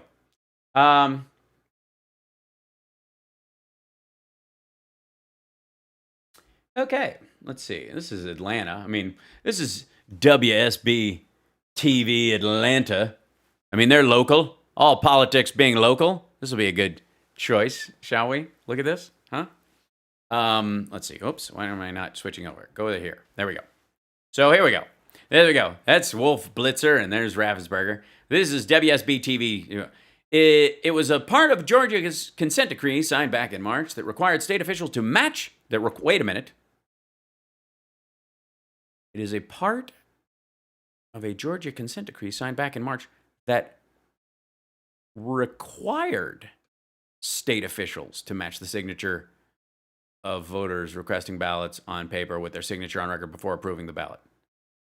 And it has become a persistent target of some of the national Republicans looking for ways to cast doubt on Georgia's election process. Georgia Secretary of State Brad Raffensperger said over the weekend he'd had conversations with South Carolina Lindsey Graham, Senator Lindsey Graham. He says Graham inferred that Raffensperger should consider throwing out legally cast mail-in ballots. Tuesday, Graham denied it and had his concern in making sure January's runoffs were secure. We were talking about election that we hadn't had yet. Is there any indication that there's anything that has gone wrong with our signature match on these absentee ballots? Asked Gray. No. We've actually strengthened signature match, says Raffensperger, a Republican. With less than 2 months before the January runoffs, Raffensperger explained how election workers are able to make sure the right signature is on the ballots. We have signature match when you request the ballot, the absentee ballot, and when we have signature match, and then we have signature match when it comes in. And then with our new online absentee ballot portal that has photo ID, so we feel really confident that the election officials have done their job. So there's 3 levels by which they check this. 3. They check your signature match when you request it to see if it matches. You write in, I want an absentee ballot. I don't need a reason, but I want one. All right, send me one in. All right, you got to sign it. Cool, signed it. Matches it. Cool. Then they match it coming in. Then they send you a ballot. If your signature matches your registration. Then you get your ballot. You fill out your ballot. You sign it. Send it in. And they match it to your registration and to the ballot. And then there's an online version of it that takes a picture of it that matches that. This is so frigging dumb.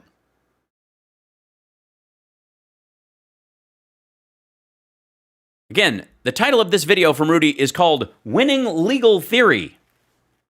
Christ. The purpose of having any kind of an inspection at all. They have 3 levels of inspection that, all right, I don't care. And in Arizona. We read it. You get it. Similarly, the Arizona legislature Similarly. You mean similarly? All right. requires that ballots be inspected, as you surely would have to do. Mm-hmm. And the legislative officials did away with that. No, they didn't. Read the law. Did away with that also with regard to 36,000 illegals who were allowed to vote. Oh, yeah. Okay. So they matched signatures 3 times against registrations. People filled out stuff, registered to vote. That registration cleared, went through, because it's not automatic, obviously. Somebody's going to check shit. But in Georgia, 36,000 illegals registered to vote, then requested an absentee ballot, then got one, then voted, and then it sent it back, and it was checked again, and then it's still online, and the Republican governor and Secretary of State allowed this to, all right. So basically what you're saying, Rudy, is we should not let Republicans win any elections, because when they do, it's horrible. That would be one case before the Supreme Court. That's never going to get before the Supreme Court for the reason I just showed you. On the Electors Clause of the Constitution. No. That has nothing to do with the Electors Clause of the Constitution. You're back to this whole thing about the state legislature gets to pick the electors. It doesn't get to pick the voters. The fuck are you talking about? We'll always have alternative pleadings for equal protection and due process. Yeah, just equal protection and due process because why?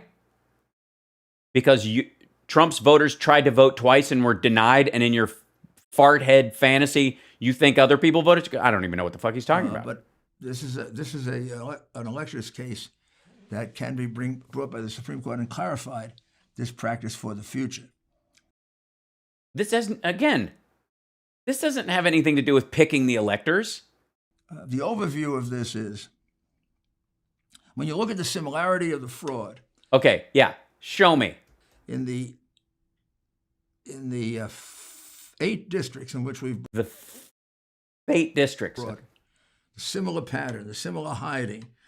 I think this You're viewing it through a confirmation bias. You're only seeing things you think are there that match the things you want to see. And then you're assuming that other people see the same things when they absolutely don't. Stop trying to drink sand. Similar putting Republicans in corrals and all. You see this as part of an overall plan. No, they weren't putting corrals in a Republican state. Georgia didn't put... and by the way, are they pens? Or scheme. This wasn't developed all on their own spontaneously by 8 or 9 leaders of the Democrat Party. Yeah, I would guess that leaders of the Democratic Party did not, as part of their master plan, decide to contact Brian Kemp and Raffensperger. That's the best way to count ballots. Putting them in a machine, taking them away, and then vote, and then tallying them overseas is not. That's what happened. Again, all right. Not the right way. So these are the facts that we're. Those aren't facts. You are talking out of your ass. And they don't, like, even your insistence that somehow these voters, their legitimate votes should not be counted because of a rule you made up in your head. Proposing to prove, we're going to hope to get into one lawsuit. Yeah, just hope to get into one lawsuit. That's 20 grand a day. Every day you don't get into this lawsuit is another 20 grand. Keep whispering in the man's ear. He's buying your bullshit. And we believe that they can be proved rather quickly because they're very, very close to self-evident in many cases. Are they? They can be proven very quickly, and they're very close to self-evident, which is why we've had all of our cases thrown out. What? You see the spike in the vote. You mean the counting of the mail-in votes that were intentionally withheld by Republican state legislatures because they wanted it to look like Trump was winning to give him a good feeling on election night or the assumption of a win? That kind of thing? You see. Were there no Trump votes in those categories at all? In the mail-in vote when you finally counted them? No. Some of them were him. Kind of fucks with the narrative, though. The change in position of the two candidates just at the time the votes are being dumped in. But it changed the position. Oh, because Biden won the mail-in vote, you mean? Like everybody knew he would? So that's the important part. That's Is the it? important part of this. Super important. And this is important. Is it? So we elect the right president. We did. We elected Joe Biden by a lot. I think once we go through all this... We've gone through all this. This is the fucking fourth one of these I've watched with you guys. This is ridiculous. Going to see that the right president of the United States is Donald Trump. No. You're going to see lost again. Keep counting. Seriously. Recount Kentucky. Let's do it. Based on honest ballots. But whether we see that or we see a President Biden or whatever happens, We're going to see a President Biden. These rules have to be fixed. No, they don't. Your understanding of the law needs to be fixed. Well, better, you need to stop trying to practice law in states you don't have the right to practice law in because you don't even bother to read the basic outline of the law, much less the actual finer parts of it. And you keep trying to disenfranchise legitimate votes. That's the biggest problem. It's not your crying fraud and bullshit, because ultimately when they count those things, all they do is find that it's fine. It goes, I mean, ask the Georgia recount people.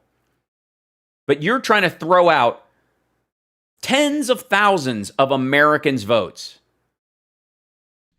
This is 18th century stuff we're talking about. What do you mean? Your understanding of the law? We're not contemplating a two-party system. We're not contemplating many of the things that we do now. There was no foreign policy. Different people should be running for these offices, possibly, than the people in the past. Dude, that's exactly why the state legislatures don't have to pick the elector, because they have the right to choose someone else to do it for them. You just shot your... Oh, God. People with expertise in these areas should be allowed into the Army and the Air Force. What? It's the only way in which you're Oh, you mean people who don't have bone spurs? going to assure that this is done right. And really, given the corruption that's set in the Democrat Party, it's time for a special prosecutor and a special investigation. Yes, set up a special prosecutor and look into Brian Kemp.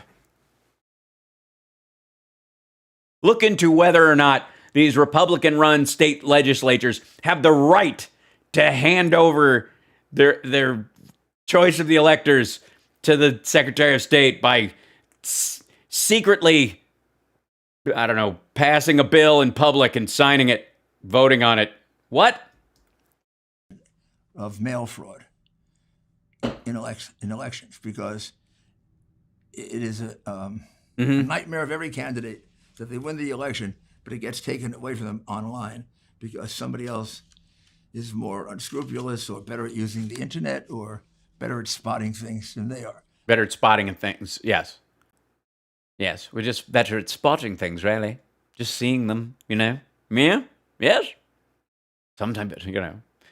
We were very lucky this time. You know, the president had control of all the levers of power. He had Bill Barr willing to throw himself under the bus, don't you know? But luckily, we were better at using the internet. The person elected to office should be the person who's best for the office, not best on knowing how to cheat. Well, technically speaking, if you lose, you're not best at knowing how to cheat. Yeah, Biden won. I mean, I don't know what your complaint is. It has been too much, the situation in Boston and New York and Chicago and Detroit and all these cities that have seen themselves in the crosshair of this allegation. What? Wait, because you accuse some people, they have a responsibility for showing. Run that by me again. A picture, and when the evidence is out, I'll be able to concentrate on that evidence even more and show you how it all Wait, ties. Hold on, it went back together. Back attention to all of these episodes. They really tie together a picture. And when the evidence is out, I'll be able to concentrate on that evidence even more and show you how it all ties. Yeah, once the evidence shows up. But so if he accuses a state or a major city of voter fraud based on his own like voided fantasies of just nonsense. If he's they're supposed to answer this. So what you're saying is believe all Rudies. Is this what we're doing? Is this Rudy's Me Too moment? Is the right finally saying we should listen to everyone who makes an accusation evenly? Is that our argument now, Rudy? Good for you. You've come a long way. Together, so that if you were on that jury, you would convict. And now we'll take a short break. Oh, God.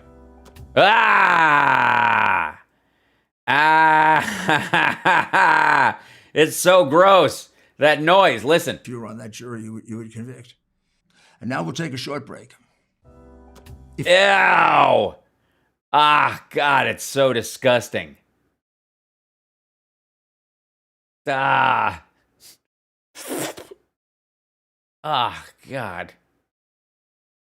If you want a good cigar. I don't smoke cigars. I don't want a cigar. I have no interest, but thank you for selling mouth and throat cancer to every Trumpster out there. Yeah, most people don't get, and by the way, Rudy warned us last episode about smoke-filled rooms. Just saying. Mother smell this, yeah. Ew. Yeah, I don't care. Try Rudy and write in Rudy and Rudy and sell the things for Rudy, and I'm not Rudy. No, not doing it. And this is his closing shot, and then for some reason here you go. We're back. Hold on. Back. /Rudy. I will not do that. I do not advocate violence. Let's move forward with the analysis. Oh yeah. Is that what we're watching here? Analysis. All right. These allegations are certainly very, very serious. No, they are inserious.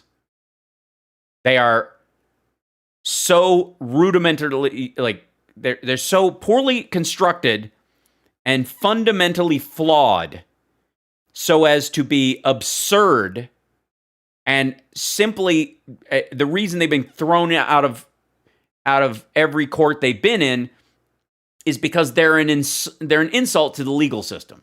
They really are. The allegations are based on nothing.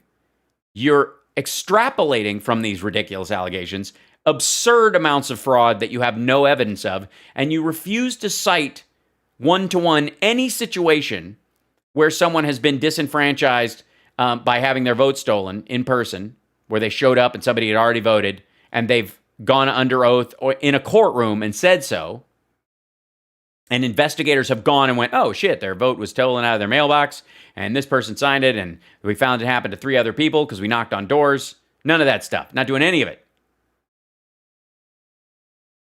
If these allegations he's making are serious, then a serious person should make them. Meaning Rudy Giuliani and Sidney Powell and Jenna Ellis and these morons shouldn't be anywhere near a serious case. The affidavits takes them one step beyond allegations to, I wouldn't say proven facts, but facts that are sworn to under oath, which is... So they're not proven. Basically, he doesn't buy them either. He was calling them evidence a week ago.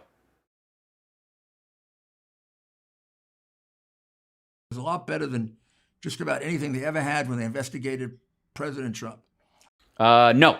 They had the president's own transcript where he absolutely manipulates, attempts to bribe and coerce the president of Ukraine, and says, by the way, that you went there on his behalf and said, listen to Rudy. So you were there to give the strong arm message while he did the soft pedal thing on the phone call, and he thinks it's perfect because he thinks he got away without saying anything directly incriminating is what he means.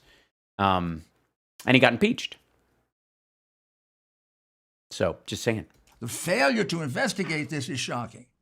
It's your job. It's your job. You're bringing a case. This is effectively a civil case, by the way. But if you have evidence, you bring it to the FBI and the local police. They can look at them. And these are some Republican states. There's no reason why the state legislature wouldn't look into these things. And in most cases, you're going to find that the people who think their rights were denied were actually denied that right by Republicans, not by Democrats. But there will be no failure to pursue it as a civil lawsuit. Why? Because that's where your money's going to be made? These charges have to be brought out. These charges have to be determined. These charges have to be punished where guilty, so that nobody does this again to the United States of America. I agree. You should be in jail. This is selling out our country in a strange way. It's a very strange way. You're a very strange person. You're a strange, sweaty, weird little man next to a dildo shop, just looking at a girl, falling in love. And we don't want that to happen. No. We have a system of laws in this country that's the envy of the world. Yes, that's why they have rebuffed you every time. I mean, literally, that is one of the reasons why people are like, oh, the law doesn't fuck around in America. Even though Trump's the leader, and even though this jackass is filing every lawsuit he can find, he hasn't got any evidence. He's getting his shit thrown out. I love America. If that was our country, that whoever the leader is would get to dictate what lawsuits went through. This is awesome. Soil it with cheap little stains running down the sides of their faces. Situations like this. Cheap little situations like this. Would you describe an election that way? No, he's describing his own ridiculous little lawsuits. This is the argument he has with Sidney Powell. I'm sure we won't. I count on you, the American people, the wisest people in the world, people with the most common sense, people with the most industry, people with the most bravery and courage. Well, that's very nice. I happen to agree. I'm a proud American. I love my country. I celebrate my flag. I believe that people, when they kneel during sporting events, for the, when the flag is, when the anthem is played, really, it's not about the flag, that they are talking about how it is not living up to its promise. I support our vets. I support our troops. I worked on the GI Bill, getting it pushed through. Robin Williams and Sally Fields and I met with members of Congress to get that pushed through. I love this country. I'm a huge fan. And even in our failings of electing a dipshit like Trump, who would hire someone as idiotic as Rudy Giuliani, I'm still proud of the country. Still proud of who we are. So, fuck off. I thank you very much for listening. Well, it didn't so much listen as dissect. But, by the way, we went through this, right? This was, just to be clear, did I cut any of this bullshit out? Did I, other than the ads, I suppose? Did I remove anything that Rudy said? Was there a linchpin of pivotal evidence that I skipped over to make it appear that he had said something he hadn't, or had not said something he had? I went through this whole goddamn thing. And what was the premise of his argument at the very beginning? And we'll finish on this, and I'll let you guys go have dinner, and I'll see you guys shut up. And I'll see you on the radio tomorrow. At no point did I deny Rudy's ability in his own video that he puts out himself on YouTube with no time limit. None. There is no time limit on... Fuck, I'm on 3 hours, 4 hours sometimes when I'm streaming. I'm not cut off. I don't have a guaranteed ad that I have to run. I just do the show. However long the shit takes, that's how long we talk about it. But at no point do I scissor out chunks of their argument or take out, Trump stuff. And if I think I misheard him, I'll roll back and listen to it again. And sometimes I do. Sometimes I'm like, what's he saying? Oh, okay, he said something else. And then we'll just move ahead. But I don't leave it out. I don't cut this stuff out, and I don't ever take anything out of context. I played this asshole's whole goddamn video 4 times we've done this shit. And this is supposed to be the linchpin. This guy has been fighting this court case since Election Day. They have been planning on fighting mail-in votes since before then. The president has been pushing this whole thing. He's been getting his legal team together. Remember? He sent this asshole in the day after the election to stop votes from being counted, to try and make sure. And then it turned out he was behind, so he needed them to keep counting, hoping that they would catch up, which they didn't. But every time we watch this, every fucking time, he rolls out, we're going to show you some new evidence. This is the thing. This is finally, we're going to do. And then he says this in the beginning. This is the premise of our argument here. This is what we think is going to go to the Supreme Court. Remember, this is how he led this bullshit off. This is how we're going to go to the Supreme Court. And what did he do? He read part of the Constitution. And he said that the state senators pick the manner to which the electors will be chosen, and they'll be an equal number as the number of state senators in every state. And that's how the electors are going to go. And then he started to bitch about the fact that those state senators who have the right under the federal Constitution within their state to choose whatever manner they want, to choose their electors, including hand that ability over to an election board, hand it over to a Secretary of State, did that very thing. And he thinks he's going to go to the Supreme Court of the United States. And he's hoping that Kavanaugh and Roberts and Barrett et al. Are going to throw the election to Trump because of his reading of the elimination of states' rights. That a Republican, the conservatives on the Supreme Court, are going to rule against the state's abilities right to choose their electors by whatever manner they see fit as it's laid out in the Constitution. He's going to do that. That's what he was going to do. Really. And over the course of this, did you hear any evidence at all? At all. And a single sentence would have done it. He could have brought out the state constitution of Pennsylvania. He could have brought up the law and said, the law is fraudulent. This is the law they passed that said we can use the Secretary of State to choose our electors. He could have brought up the law that his Republicans that sat on that board yesterday or whatever the fuck signed off on, voted for, because they couldn't wait to hand off their duties to someone else because it's perfunctory and rubber stamp and they don't want to bother to do it. They don't want to come home between Christmas and New Year's just to, every 4 years to do this when it's not going to change anything. Did he hold up the law? Did he go, we've read this law and it's unconstitutional. This is the Pennsylvania law. This is the Pennsylvania Constitution. They do not match. You can't have this law. Did he do that? Could he have done it if it was true? He absolutely could have. He's being paid $20,000 a day to file lawsuits in Pennsylvania. And the root of his entire argument that's going to go to the Supreme Court that he made the case of, the root of it is They don't have the right to hand over the choosing of electors to these other people. They should be able to choose those electors so that Trump can come in and strong arm them and make them choose electors that he likes that will throw the vote against the will of the people and to Trump. And since they can't do that, I sat in a Ramada and it didn't do shit. And so therefore, I want it to go my way. And so to take that case to the Supreme Court, you'd have to say that it violates the Constitution of the United States. And it doesn't. And not only doesn't it violate the Constitution, but it goes against all conservative states' rights theories to change the law so that they can't do that.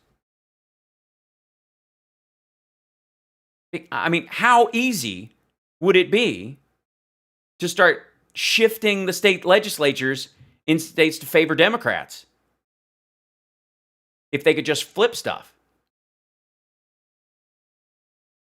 We watched this whole fucking thing and parts of 3 ads. And the whole time he's promising that the linchpin of his entire argument is the electors clause in the Constitution, and that Philadelphia's choosing to cure ballots somehow violates the law because red counties who were afforded that right did not exercise it in an attempt to scuttle Democratic votes because they knew the mail-in votes would largely be for Biden, so they didn't bother to cure any ballots. Because why? The few Republican votes for Trump they lost in the mail-in ballot would be eclipsed by the volume of Biden votes that they didn't want counted. Pennsylvania Supreme Court called that a race to the bottom and threw it out. There is no point where this dickhead has ever broken down a law or an actual incident that backs up what he's talking about. Not a one. And we watched, like I said, we watched 4 of these and his entire bullshit Ramada gathering. We did that. We went through that whole thing. This is just embarrassing. And this asshole, in the middle of a pandemic, when people are having trouble making rent, when evictions are starting to go up, when people are in bread lines, when there still is not a structural methodology for delivering a vaccine once it's available because it's so complicated, because there are 3 different kinds and they all have to be refrigerated or transported in 3 different ways, there's still no plan to do that because even though Trump thinks he's winning or says he's going to win, he still isn't bothering to do the job he's going to have to do next year or continue to do the job as if he's going to do it next year because he really knows he lost. And while that's happening, this asshole is making $20,000 a day with this chicanery, this bullshit. He is wasting the taxpayers' money. He is filing frivolous lawsuits in multiple states simply for bragging rights for Trump, that they're allegations. This is embarrassing. And ultimately, the one true thing that Rudy said in this whole thing is that the American legal system is the envy of the world. And it's because assholes like him can't scuttle an election with bullshit, dick-wagging, nonsensical arguments about, well, this state has these rules, and so I should be able to apply them in this state, even though the state legislatures in each state define the methodology by which each state wants to carry out their vote, because Republicans insist on that. This is fucking pathetic. And the world is watching and going, wow, the president's lawyer is an asshat, his arguments are shit, and the courts are rightly throwing them out. This is reassuring. Maybe America's all right. 80 million people voted against Trump. 80 million. The Lincoln Project, the Blue Tsunami, all of it had an impact. And I guarantee, if you go through any of these goddamn states, and this is me speaking as a human, not in some sort of artificial legal capacity bullshit like Rudy Giuliani's doing, but if you go back through and you count every single vote in this country over again, legitimately, Trump will lose votes. It won't be a lot because the election played out well. It functioned. We still have to deal with a bunch of people who voted for him, half of whom love him, half of whom fear socialism as a big boogeyman. And the Democrats have to learn the lesson that they can't be more attached to the word socialism than they are to the genuine use of democratic taxation for valuable programs for the country. Because that's part of the problem. And the fact that defund the police was used as a hammer in a bunch of districts that were edge districts, and they were used willy-nilly by people in safe districts as if every district is a safe district without an awareness of what they actually mean or what the function should be. That's responsible politicking. And it's one of the reasons why politicians don't talk like normal people, because they're not talking to everybody the same way you do. You lose a customer, you lose a friend, you lose a family member, that's on you. But their job depends on everybody. Trump lost. He lost soundly, and it was his own fucking fault. Because if the beginning of this had happened, this whole situation with COVID and all this stuff, if he'd have been honest with the information he knew, and he had said, I am uniquely suited to deal with this pandemic, and it's going to be hard, and we're going to have to shut the economy down for maybe a month or two, but I am the guy that could get you through it. More than anybody else, I know business. I could do it. His followers would have followed him. They absolutely would have sucked it up. And everybody else would have gone back to being, they would have done it for America like we all did. Like Democrats wore masks, washed our hands, socially, physically distanced each other. We'd have done it. But he had to be the asshole. He had to hide from the truth. He couldn't not be himself. He's a lazy, petulant, weak-willed fraud. That's his problem. And as much as I say he could have done this or he could have done that, and if he'd have just done this, he probably would have won, I got news for you. There is no other option in Donald Trump's world. He's a one-channel television in a 500-channel world. He's fucked. Because wherever you go, there you are. I love you guys. You're awesome. Thank you for sticking around with me on this holiday weekend. I will see you on the radio show tomorrow, 9 to 11 a.m. Pacific time.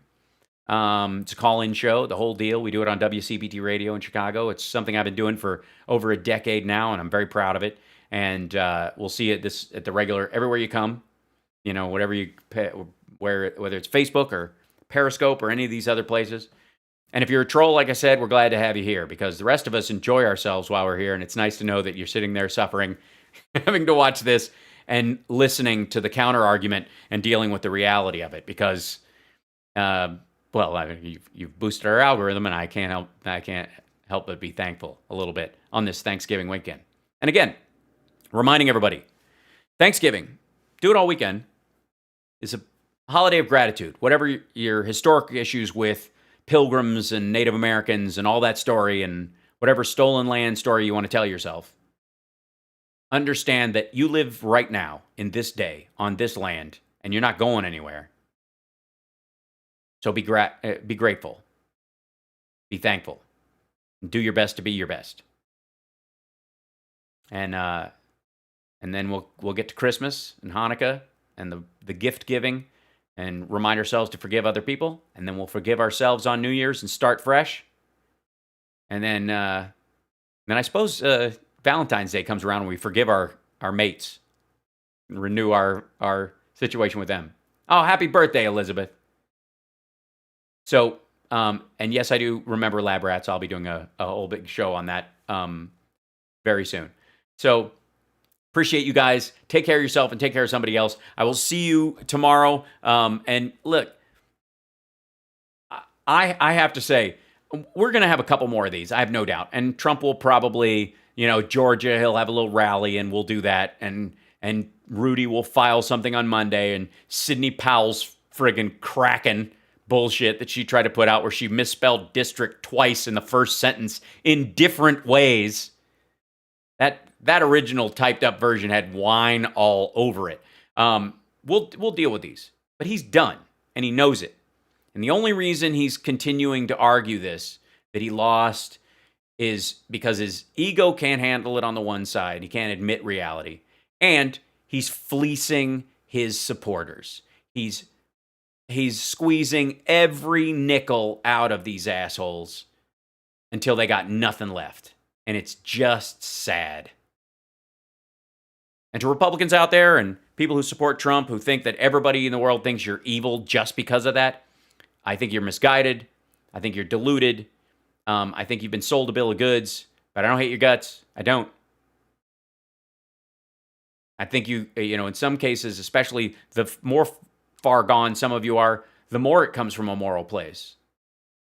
You guys that think that there's a weird pedophile ring and all that nonsense, at least you're anti-pedophile. We can agree on that. Like I said, I think you're deluded, psychotic, and you need help. But when you find your way back, I think your morals will still stand. Maybe there's a shot. Maybe that's what you think about between now and Christmas. Right? What does the birth of Christ mean to you? I don't mean Old Testament eye for an eye shit. The birth of Christ. What does it mean to you? Because allegedly it means something. You seem to think it does, or act like it does, or pretend it does. But what if it actually did? What if the birth of Christ actually meant something to you?